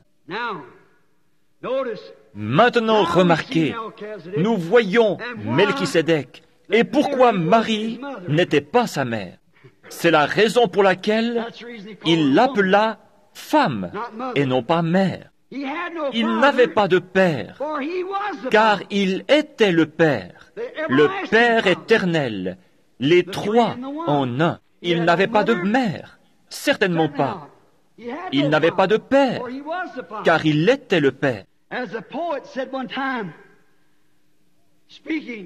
Comme le poète l'a dit une fois en adressant un grand compliment à Jésus, « Je suis celui qui parla à Moïse dans un buisson ardent qui brûlait. Je suis le Dieu d'Abraham, l'étoile brillante du matin. Je suis l'alpha, l'oméga, le commencement et la fin. Je suis la création entière et Jésus est le nom. » C'est vrai. Oh, qui dis-tu que je suis? Et d'où disent-ils que je suis venu? Connais-tu mon Père? Ou peux te dire son nom? Alléluia! C'est le nom du Père. Oui, je suis venu au nom de mon Père, et vous ne m'avez pas reçu. Voyez-vous, certainement, il est le même hier, aujourd'hui et éternellement.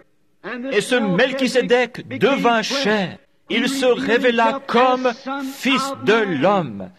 Quand il vint en tant que prophète, il vint sous trois noms de fils. Le Fils de l'homme, le Fils de Dieu, le Fils de David. Lorsqu'il était ici, sur la terre, il était un homme pour accomplir l'Écriture. Moïse a dit, « L'Éternel votre Dieu vous suscitera un prophète comme moi. » Il devait donc venir comme prophète. Il n'a jamais dit, « Je suis le Fils de Dieu », mais plutôt, « Je suis le Fils de l'homme ». Croyez-vous le Fils de l'homme?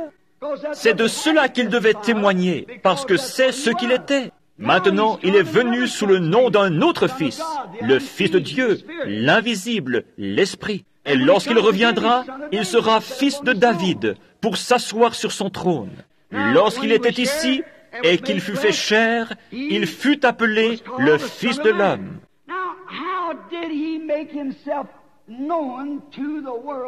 Or, comment se fit-il connaître au monde en tant que Fils de l'homme, le prophète? Un jour, je racontais l'histoire de Pierre et d'André son frère. Ils étaient pêcheurs, et leur père, Jonas, était un grand et vieux croyant. On dit qu'un jour, il s'assit sur le bord du bateau et leur dit, « Mes fils, vous savez comment nous avons prié lorsque nous avions besoin de poissons. C'étaient des pêcheurs de métier. » Il dit, « Nous avons fait confiance à Dieu, Jéhovah, pour vivre. Je deviens vieux maintenant. Je ne peux pas rester beaucoup plus longtemps avec vous, mes garçons. J'ai toujours, avec tous les véritables croyants, attendu le temps où ce Messie viendrait. Nous en avons eu toutes sortes de faux, mais il en viendra un véritable un jour. » Et il ajouta, « Lorsque ce Messie viendra, je ne veux pas que vous soyez trompés, mes garçons. Ce Messie ne sera pas un simple théologien, il sera un prophète. Car notre prophète Moïse, que nous suivons, a dit, « Or n'importe quel juif croira son prophète. » On lui a enseigné de savoir cela. Si le prophète dit quelque chose qui est juste, alors c'est la vérité. Car Dieu a dit, « S'il y en a un parmi vous qui soit spirituel ou un prophète, moi, l'Éternel, je me ferai connaître à lui. Et si ce qu'il dit arrive, alors écoutez-le et craignez-le. Mais si cela n'arrive pas, alors ne le craignez aucunement. » Voyez-vous, c'était donc la confirmation du prophète. Ainsi, Moïse était vraiment un prophète confirmé. Et il déclara, « L'Éternel votre Dieu vous suscitera du milieu de vous, d'entre vos frères, un prophète comme moi. Et tous ceux qui ne l'écouteront pas seront exterminés du milieu du peuple. » Il dit encore, « Maintenant, mes enfants, souvenez-vous qu'en tant qu'Hébreux, nous croyons les prophètes de Dieu confirmés. Maintenant, écoutez attentivement, ne le manquez pas. » Et il ajouta, « Lorsque le Messie viendra, vous le reconnaîtrez, car il sera un Messie prophète. » Cela fait 400 ans depuis Malachie que nous n'avons pas eu de prophète, mais il en sera un. Un jour, quelques années après sa mort, son fils André se promenait sur la rive. Et il entendit un homme sauvage qui sortait du désert en disant, « Ce Messie se tient au milieu de vous en ce moment. » Ce grand aigle qui était apparu dans le désert et qui s'était envolé jusque-là dit, « Le Messie est au milieu de vous en ce moment même. Nous ne le connaissons pas encore, mais il se tient au milieu de vous. Je le reconnaîtrai parce que je verrai un signe descendre du ciel. » Un jour, il déclara, « Voici l'agneau de Dieu qui ôte le péché du monde. » Cet homme s'en alla trouver son frère et lui dit, « Simon, je veux que tu viennes là-bas. Nous avons maintenant trouvé le Messie. » Oh, André, tu sais mieux que ça. Je sais, mais cet homme est différent. Où est-il? D'où est-il venu? Jésus de Nazareth. Cette méchante petite ville? Oh, il ne pourrait pas venir d'un endroit méchant et sale comme celui-là. Viens seulement voir. Un jour, finalement, il le persuada de venir. Lorsqu'il arriva devant ce Messie, Jésus, qui se tenait là, en train de parler aux gens, lui dit, « Ton nom est Simon, et tu es le fils de Jonas. » Cela fit son effet. Il reçut les clés du royaume. Pourquoi? Il savait que cet homme ne le connaissait pas. Et comment le connaissait-il, lui, et ce vieux père pieux qui lui avait enseigné de quelle façon croire le Messie? Il y avait un homme qui se tenait là, appelé Philippe. Oh, il devint très excité. Il connaissait un autre homme avec qui il avait étudié la Bible. Il s'en alla de l'autre côté de la colline et le trouva là, dans son oliveraie. Il était agenouillé, en train de prier. Ils avaient eu ensemble beaucoup de leçons de la Bible. Il arriva donc là-bas, lui dit, après qu'il eut terminé de prier, « Viens voir qui nous avons trouvé, Jésus de Nazareth, le fils de Joseph. C'est lui, le Messie que nous attendons. » Je peux entendre Nathanaël dire, « Philippe, tu n'es pas parti dans la mauvaise voie, n'est-ce pas? » Oh, non, certes non. Maintenant, laisse-moi te raconter. Tu sais que nous avons étudié la Bible ensemble. Et qu'est-ce que le prophète a dit que le Messie serait? Un prophète. Tu te souviens de ce vieux pêcheur appelé Simon, chez qui tu as acheté du poisson et qui n'avait pas suffisamment d'instructions pour pouvoir écrire son nom? Oui, bien sûr. Il est arrivé là-bas, et tu sais quoi? Ce Jésus de Nazareth lui a dit qu'il s'appelait Simon, a changé son nom en celui de Pierre, et lui a dit qui était son papa. Eh bien, il dit, je me demande, quelque chose de bon pourrait-il sortir de Nazareth? Il lui dit, ne parlons pas de cela, viens seulement voir. C'est une bonne idée, viens voir. Voici donc Philippe qui vient avec Nathanaël. Jésus se tenait probablement là en train de parler et de prier pour les malades dans la ligne de prière. Lorsqu'il arriva à l'endroit où Jésus se trouvait, Jésus le regarda et dit, « Voici un Israélite dans lequel il n'y a point de fraude. » Maintenant vous dites, eh bien, c'est par la manière dont il était habillé. Oh non, tous les orientaux s'habillaient de la même façon. Il aurait pu être un Syrien ou n'importe quoi d'autre, une barbe, un vêtement. Il dit, voici un Israélite dans lequel il n'y a point de fraude. En d'autres termes, un homme honnête et sincère. Eh bien, cela dégonfla un peu Nathanaël, qui lui dit alors, Rabbi, ce qui signifie maître, Rabbi, d'où me connais-tu? Comment savais-tu que j'étais juif? Comment savais-tu que j'étais honnête, que je n'avais pas de fraude? Il lui répondit, avant que Philippe t'appelât, quand tu étais sous l'arbre, je t'ai vu. 20 kilomètres plus loin, le jour précédent, à l'autre bout du pays. Qu'a-t-il dit? Rabbi, tu es le Fils de Dieu, tu es le roi d'Israël. Mais il y avait là ces prêtres prétentieux, guindés, qui disaient, cet homme est Belzébul, un diseur de bonne aventure. Jésus leur dit, je vous pardonne pour cela. Maintenant, souvenez-vous qu'ils ne le dirent jamais à haute voix, mais qu'ils le dirent dans leur cœur. Et il connut leurs pensées. C'est vrai, c'est ce que la Bible dit. Appelez ça de la télépathie si vous voulez, mais il connut leurs pensées. Et il dit, je vous pardonne pour cela. Mais un jour, le Saint-Esprit viendra et fera cette même chose après son départ. Si vous dites un mot contre lui, il ne vous sera jamais pardonné, ni dans ce monde, ni dans celui à venir. Est-ce juste? Or, c'étaient des Juifs. Un jour, il dut aller en Samarie. Mais avant de parler de ça, nous trouvons la femme, ou plutôt l'homme, qui, après avoir traversé la porte, appelée la Belle, fut guéri. Jésus connaissait sa condition et lui dit, « Prends ton lit et rentre chez toi. » Il le fit et fut guéri. Puis nous découvrons que parmi les Juifs, certains le reçurent, certains crurent cela et d'autres pas. Pourquoi ne le crurent-ils pas? Il n'était pas ordonné à la vie. Il n'était pas une partie de cet attribut. Maintenant, souvenez-vous que c'étaient des prêtres et de grands hommes. Et Jésus, pensez à ces théologiens et à ces prêtres, des hommes dans la vie desquels vous ne pourriez pas trouver une seule imperfection. Jésus dit, vous avez pour père le diable, et ce sont ses œuvres que vous faites. Si vous aviez été de Dieu, vous m'auriez cru. Si vous ne pouvez me croire, croyez aux œuvres que je fais. Elles rendent témoignage de moi. La Bible dit que Jésus est le même hier, aujourd'hui et éternellement. Jésus a dit, les œuvres que je fais, celui qui croit en moi les fera aussi. Est-ce juste? Remarquez maintenant que c'était le véritable Melchisédek.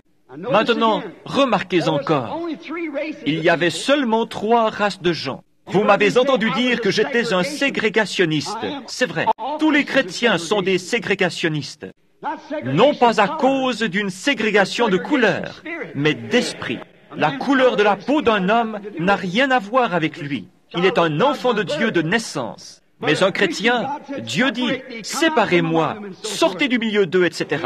Il est un ségrégationniste vis-à-vis de la corruption entre ce qui est juste et ce qui est faux. Mais remarquez, ils avaient alors une ségrégation raciale avec les Samaritains.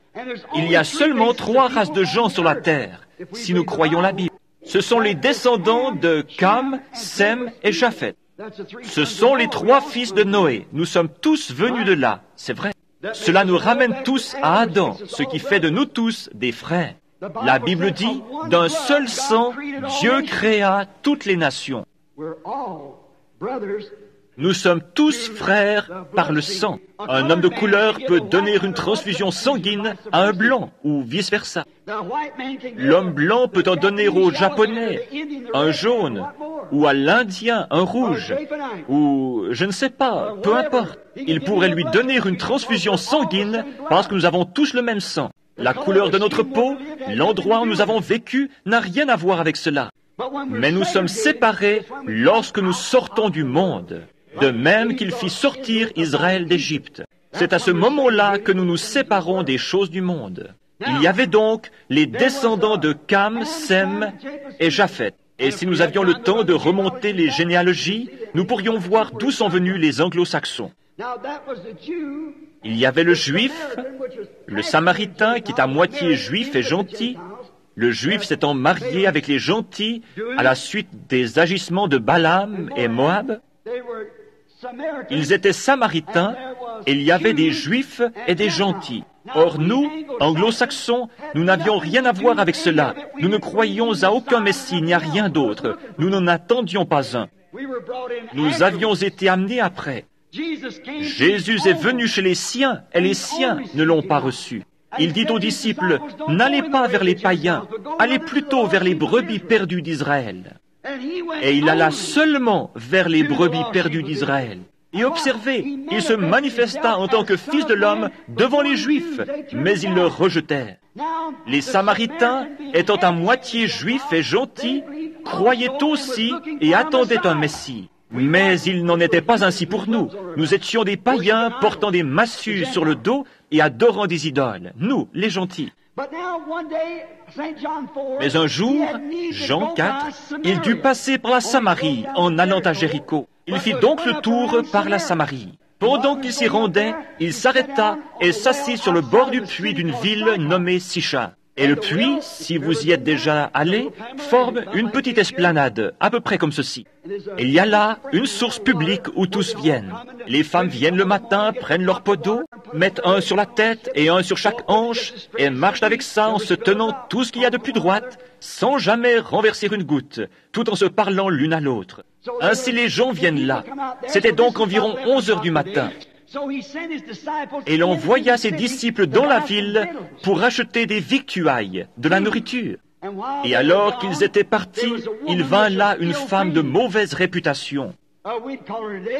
Nous l'appellerions aujourd'hui une prostituée. Elle avait trop de maris. Ainsi, alors que Jésus était assis là, cette femme sortit vers les 11 heures. Voyez-vous, elle ne pouvait pas venir avec les vierges lorsque celles-ci venaient le matin chercher leur eau de lavage. Elle devait attendre jusqu'à ce que toutes, elles ne se mélangeaient pas comme elles le font maintenant. Elle était marquée. Elle est donc sortie pour aller chercher de l'eau. Elle prit simplement la vieille chaîne, crocha le récipient et commença à le laisser descendre. Elle entendit alors quelqu'un dire, « Femme, apporte-moi à boire. » Maintenant, souvenez-vous, c'est Melchisédek. C'est Jésus hier, le Fils de l'homme. Elle regarda autour d'elle et vit un Juif. Elle dit alors, « Monsieur, il n'est pas convenable qu'un Juif demande quoi que ce soit à un Samaritain. Je suis une femme de Samarie, vous avez donc parlé d'une façon déplacée. Vous n'auriez pas dû me demander une telle chose. Nous ne traitons pas les uns avec les autres. » Il lui dit, « Mais si tu savais qui est celui qui t'a parlé, tu m'aurais toi-même demandé à boire. » Elle dit, « Comment vas-tu la puiser? Le puits est profond et tu n'as rien pour le faire. » Il lui répondit, « L'eau que je donne, c'est de l'eau de vie, jaillissant jusque dans la vie éternelle. » Il lui parla jusqu'à ce qu'il ait trouvé quelle était sa condition. Il dit alors, « Observez maintenant ce qu'il lui dit. Va chercher ton mari et viens ici. » Elle dit, « Je n'ai pas de mari. » Il lui dit, « Tu as dit la vérité, car tu en as eu 5, et celui avec lequel tu vis maintenant n'est pas ton mari. Donc en ceci, tu as dit la vérité. » Remarquez la différence entre cette femme et cette bande de prêtres. Elle en savait davantage à propos de Dieu que tous ces prêtres mis ensemble. Elle dit, « Seigneur, je vois que tu es un prophète. » Elle ajouta, « Nous n'en avons pas eu un depuis 400 ans. » Cependant, nous savons que le Messie va venir, et lorsqu'il sera là, c'est ce qu'il fera. C'était le signe du Messie, car il était le Fils de l'homme. Elle dit, c'est ce qu'il fera lorsqu'il viendra. Tu dois être son prophète. Il lui dit, je le suis. Personne d'autre ne pouvait dire cela. Elle laissa tomber cette cruche d'eau et courut jusqu'à la ville en disant, « Venez voir un homme qui m'a dit ce que j'ai fait. Ne serait-ce point le Messie lui-même » Maintenant, souvenez-vous, il a promis de faire cette même chose à la fin du temps des gentils. Les Juifs avaient eu 4000 ans pour attendre ce Messie. 4000 ans d'enseignement disant qu'il allait venir et ce qu'il ferait lorsqu'il serait là. Et ils manquèrent de le voir, ils manquèrent de le reconnaître. Et lorsqu'il se fit connaître conformément aux termes bibliques, il avait été une théophanie et devint ensuite chair et habita parmi eux. Ils manquèrent de le voir et appelèrent ses œuvres les œuvres du diable. Maintenant, nous avons eu 2000 ans d'enseignement, en passant, après les apôtres, par l'Église catholique romaine, puis de l'Église romaine à la grecque, etc., jusqu'à l'âge de Luther, de Wesley, et encore par 900 organisations différentes. Au cours du temps, ils ont eu l'enseignement de tous ces âges. Or, il a promis que, juste avant que la fin des temps arrive, l'image de Sodome et Gomorrhe, ce qui arriva du temps de Sodome, arrivera de même à la fin des temps, où le Fils de l'homme se révélera de nouveau. Encore un peu de temps, et le monde ne me verra plus. Mais vous me verrez, car un pronom personnel, je serai avec vous et même en vous jusqu'à la consommation, la fin du monde. Je serai avec vous. Il est le même hier, aujourd'hui et éternellement. Vous voyez, d'après mon message d'hier soir, que le Samaritain venait d'Agar. Vous voyez, un type perverti. Le juif venait de Sarah, ou était Sarahite. Mais le gentil venait de Marie, la semence royale d'Abraham. Or, il est promis que dans ces derniers jours, ce même Dieu, ce même Christ, reviendrait ici et se révélerait en tant que Fils de l'homme. Pourquoi? Il est le même hier, aujourd'hui et éternellement.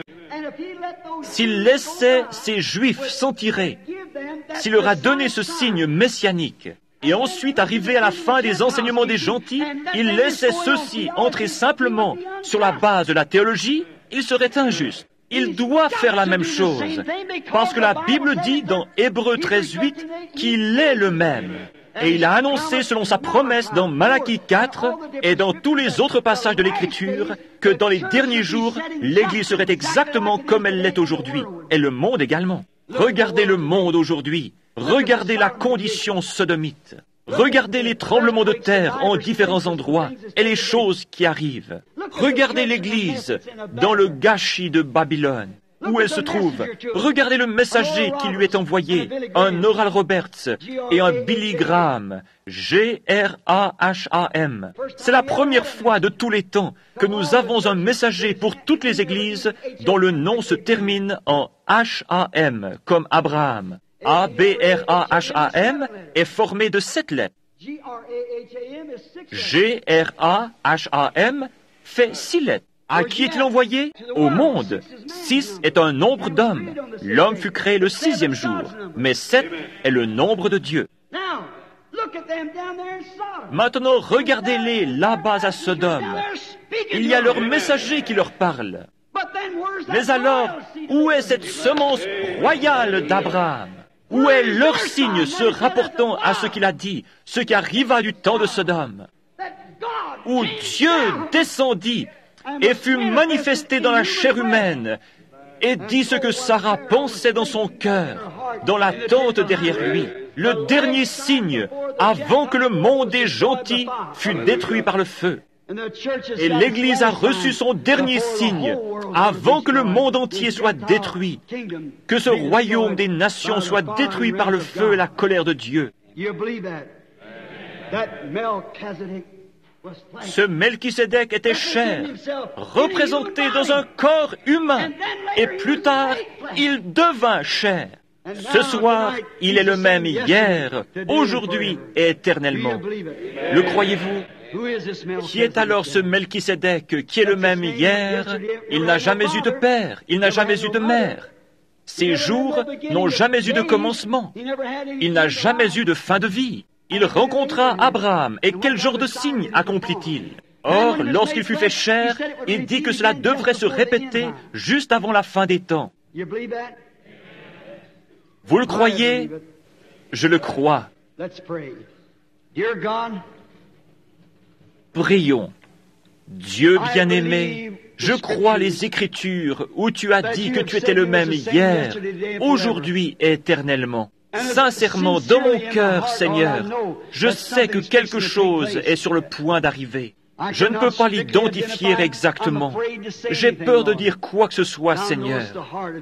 Tu connais le cœur de ton serviteur. Combien de fois, à travers les âges, quand tu envoyais des choses, les gens ne les ont pas saisies. L'homme loue constamment Dieu pour ce qu'il a fait et parle des grandes choses qu'il va faire, mais il ignore ce qu'il est en train de faire. Il en a été ainsi à travers les âges. Pourquoi l'Église romaine a-t-elle failli de voir en Saint Patrick un prophète de Dieu? Pourquoi ont-ils tué Jeanne d'Arc alors qu'elle était une prophétesse et l'ont-ils brûlée comme sorcière? Père, c'est toujours après coup. Tu le caches aux yeux des sages et des intelligents. Ce n'est pas étonnant que tu aies dit à ces prêtres, vous ornez les tombeaux des prophètes et vous êtes ceux qui les y mettez. Après leur départ, ils voient leurs fautes. Ils te persécutent toujours, Seigneur, en quelque forme que tu viennes. Je te prie ce soir, ô Dieu, de le faire encore juste une fois. Demain, il est prévu que nous allions à Tucson. Nous devons prêcher dans d'autres parties du monde et d'autres villes. Mais Dieu bien-aimé, il y a peut-être des étrangers ici ce soir qui ont entendu prêcher des choses, mais qui ne les ont jamais vues rendues manifestes. comme je te l'ai demandé au commencement. Lorsque ses disciples, Cléopas et son ami, venaient d'Emmaüs et marchaient sur la route, tu es sorti de derrière les buissons et tu as commencé à leur parler après la résurrection et à leur prêcher. Eh bien, il a dit, « Ô homme sans intelligence et dont le cœur est lent à croire, ne savez-vous pas que Christ devait souffrir ces choses et entrer dans sa gloire? Mais ils ne le reconnurent pourtant pas. Durant tout le jour, ils marchèrent avec toi, sans pourtant te reconnaître. Comme la nuit tombait, ils te pressèrent d'entrer. Lorsqu'ils furent dans la petite auberge et qu'ils eurent fermé les portes, tu fis alors quelque chose de semblable à ce que tu avais fait avant ta crucifixion, et ils reconnurent que c'était le Christ ressuscité. En quelques instants, tu étais derrière les rideaux et avais disparu. Ils coururent tout de suite dire aux disciples, « Le Seigneur est vraiment ressuscité. Père divin, je crois que tu es toujours vivant.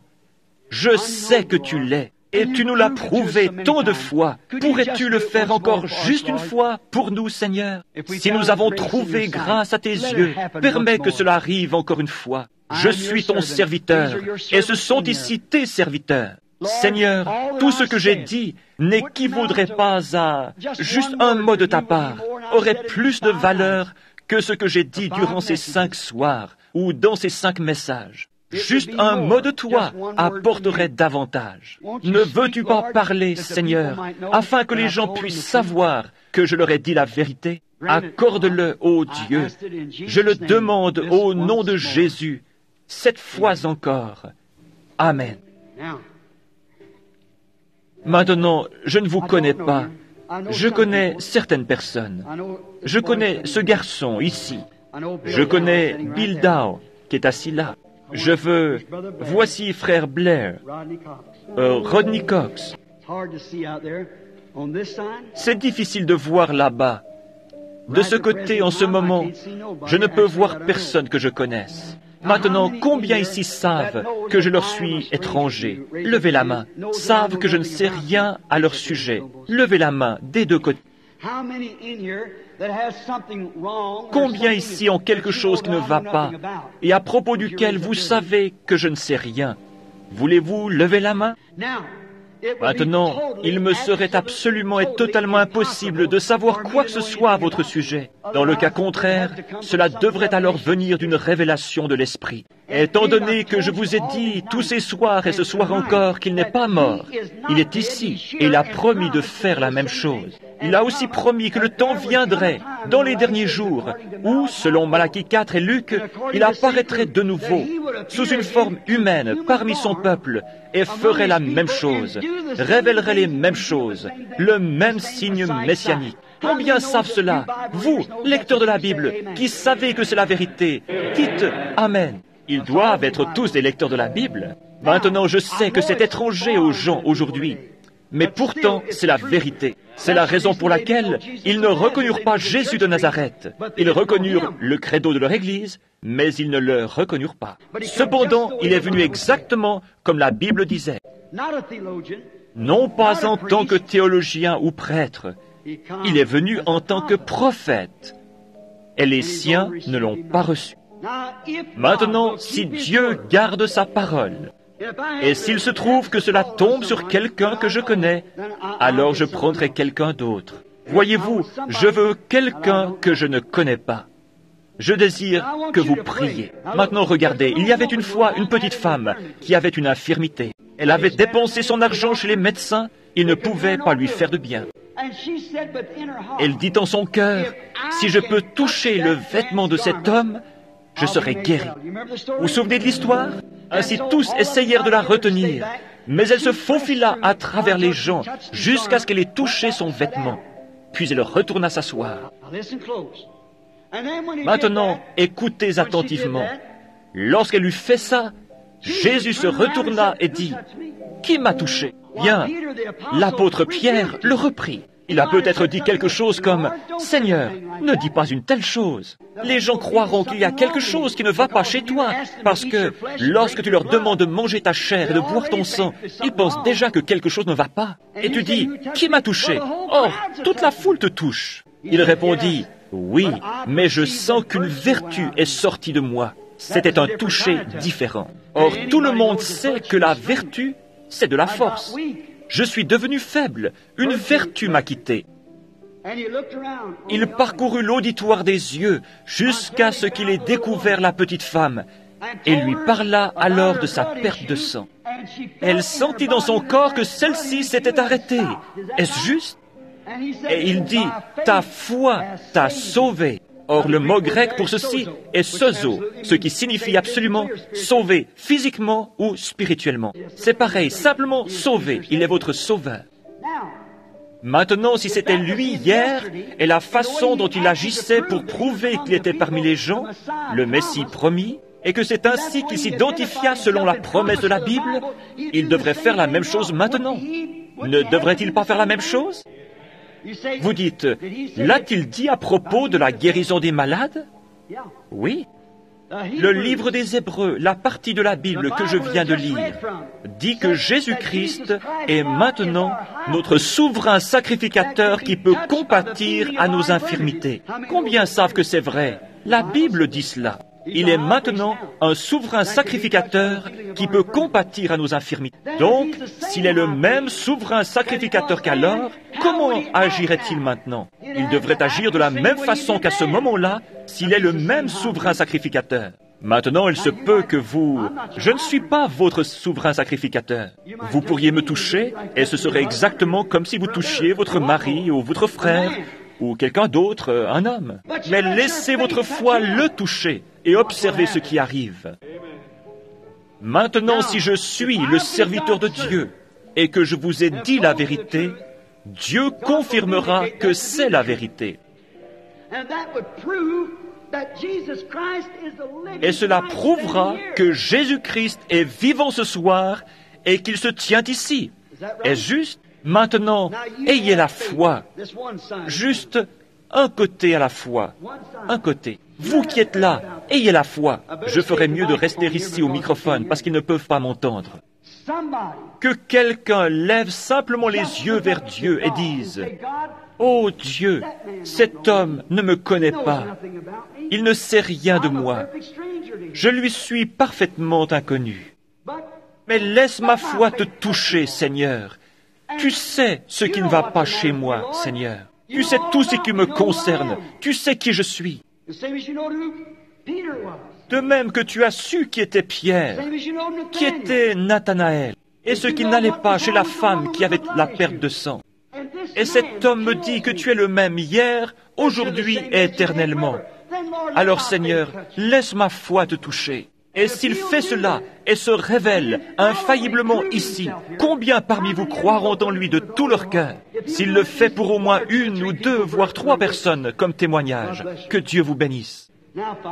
Maintenant, Père divin, ceci est totalement hors de portée pour tout homme. Cela devrait être un phénomène surnaturel. Aussi, je te prie de m'aider maintenant, Seigneur.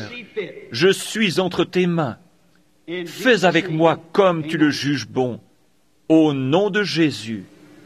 Amen. Maintenant, ne soyez pas nerveux. Dites simplement, humblement et respectueusement, Seigneur, je te servirai. Et ce sera une vérité que, si j'arrive à toucher ton vêtement, alors réponds-moi à travers cet homme. Cela me prouvera que ce qu'il a dit est la vérité. Est-ce juste? Combien ont déjà vu la photographie de cette lumière? Elle se trouve partout dans le pays. La science l'a prise et examinée. Or, il est ici même maintenant, le même qui a parlé à propos de mariage et divorce. Le même qui était sur la montagne et qui a secoué les collines là-bas. Le même qui était ici, à la rivière, en 1933. Le même hier, aujourd'hui et éternellement. Il est le même.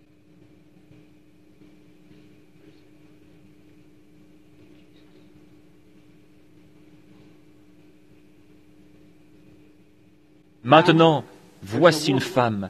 Elle reconnaît en ce moment que quelque chose est arrivé. Cette lumière se tient juste au-dessus d'elle. Elle est assise là. Elle porte cette sorte de tricot vert. Je ne connais pas cette femme. Je suppose que nous sommes étrangers l'un à l'autre. C'est vrai. Do you believe Croyez-vous que Dieu, vous avez besoin de quelque chose, et vous croyez que Dieu peut me révéler quel est votre trouble? Et s'il le fait, vous saurez alors que cela doit être une puissance surnaturelle, parce que je ne vous connais pas.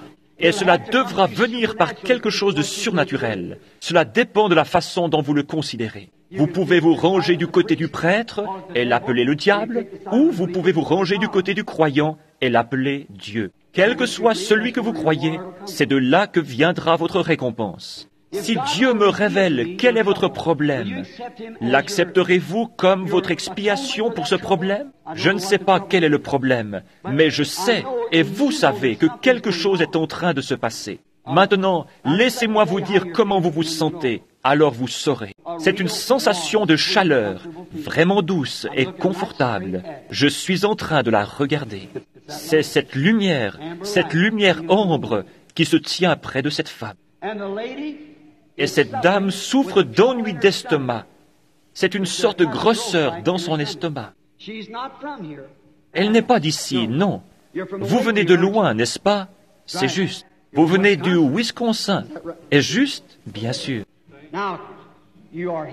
Maintenant, vous êtes guéri. Votre foi vous a guéri.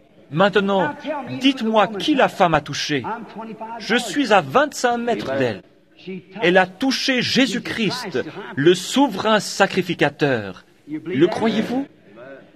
Je regarde maintenant une femme à qui j'ai parlé. Cette femme, je la regarde parce qu'elle est en train de prier si fort pour un homme. Elle m'a dit qu'elle avait un homme. Elle ne m'a jamais rien dit à ce sujet, mais son nom est Madame Waldrop. Elle vient de Phoenix. Elle fut ressuscitée des morts.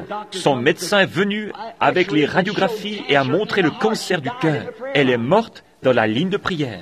Cela fait combien de temps, Madame Waldrop? 18 ans.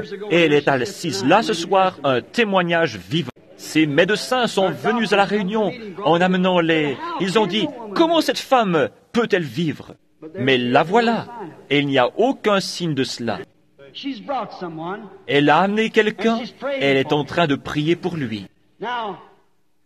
Il se meurt du diabète. Maintenant ça, je le savais.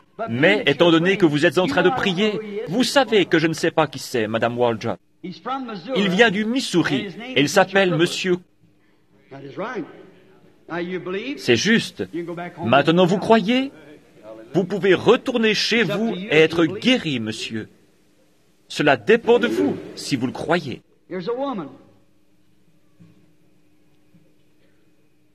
Voici une femme. Elle souffre d'asthme. Il y a des complications. Elle n'est pas d'ici. Elle est assise là-bas, dans la foule, là, dans cette direction. J'espère qu'elle comprend. Elle n'est pas d'ici. Elle vient de Géorgie. Mademoiselle McKinney, croyez-vous de tout votre cœur et croyez-vous que Dieu va vous guérir? Levez-vous, si vous m'êtes étrangère et que c'est vrai. Jésus-Christ vous a guéri. Croyez-vous?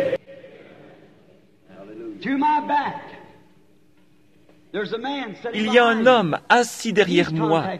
Il est en train de contacter Dieu. Ce qu'il veut, c'est... Il a un bébé qui souffre du cœur. Ce bébé a un souffle au cœur, selon le médecin. Et le nom de cet homme, c'est Monsieur Cox. Levez-vous, Monsieur Cox. Et il dit à Sarah ce qu'elle pensait derrière lui. Juste à côté de lui, de l'autre côté du couloir, un petit peu plus en arrière, se trouve un homme qui n'est pas d'ici, mais qui vient du Nouveau-Mexique. Je ne l'ai jamais vu de ma vie. Je suis en train de le regarder maintenant. Il est derrière moi. Il vient du Nouveau-Mexique, et cet homme est préoccupé par le cas d'une fillette. Celle-ci a quelque chose qui ne va pas dans sa bouche. Ce qui ne va pas, c'est le palais dans sa bouche. Et cet homme s'appelle Monsieur West. Monsieur, voudriez-vous vous lever? Je lui suis totalement étranger, mais le Seigneur Dieu guérira son enfant. Croyez-vous maintenant de tout votre cœur? Combien parmi vous croient maintenant de tout leur cœur? Jésus-Christ n'est-il pas le même hier, aujourd'hui, éternellement? L'acceptez-vous maintenant comme votre sauveur? Levez la main. Croyez-vous qu'il est celui qui vous guérit? Voici une personne couchée sur une civière qui est infirme ou quelque chose d'autre. Pouvez-vous m'entendre par ce microphone? Je ne vous connais pas. Vous êtes simplement une femme couchée là.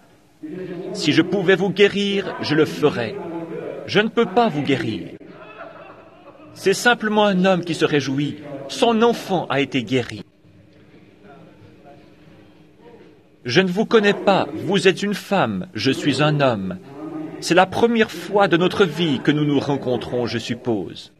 C'est l'un de vos enfants qui vous a amené. Franchement, c'est la première fois que vous êtes ici. On vient juste de vous amener ici. Vous venez de loin. Vous êtes recouverte par l'ombre de la mort. Vous avez le cancer. Vous n'êtes pas infirme. C'est le cancer. Les médecins ne peuvent plus rien faire pour vous, c'est vrai. Et vous êtes sûr de mourir. Ces médecins ne peuvent plus rien faire pour vous. Il y avait une fois 3 lépreux qui étaient assis à la porte de Samarie. Et ces lépreux dirent, « Eh bien, pourquoi restons-nous assis là jusqu'à notre mort, étant donné que tous les gens de la ville sont en train de mourir de faim et qu'ils mangent les enfants les uns des autres? Si nous allons au camp de l'ennemi, les Syriens, s'ils nous tuent, nous allons de toute façon mourir. Et s'ils nous sauvent, nous vivrons. » Ils tentèrent donc leur chance, et avec cette foi, ils sauvèrent non seulement eux-mêmes, mais le groupe entier. Or, vous allez mourir si vous restez couchés là. Il ne vous est pas demandé d'aller au camp des Syriens, mais vous êtes invités à la maison du Père. Vous mourrez du cancer. Vous ne pouvez pas vivre en dehors de Dieu. Vous n'êtes pas de cette ville, vous n'êtes pas de la région ici. Vous venez de loin, vous venez de Milwaukee, c'est vrai. Je vous vois dans la ville, je le sais, c'est juste. Croyez-vous? Accepterez-vous Dieu maintenant comme celui qui vous guérit? Si c'est le cas, peu importe combien vous êtes faible et combien vous êtes cloué au lit, je crois qu'à votre place, je me lèverai au nom de Jésus-Christ, prendrai la civière, rentrerai à la maison et vivrai à la gloire de Dieu. Vous croyez que je suis le prophète de Dieu? Alors levez-vous et allez à la maison, soyez guéris. Ne soyez pas effrayés, levez-vous de cette civière. Dieu vous guérira, voyez-vous? Que quelqu'un la tienne afin qu'il puisse se lever et recevoir de la force. Voyez-vous Dieu? Laissez-la simplement recevoir un peu de force. Elle ira bien. C'est cela, sœur. La voilà, au nom du Seigneur Jésus. Levons-nous et louons Dieu. Il est le même hier, aujourd'hui, éternellement. Que le Seigneur Jésus-Christ vous bénisse.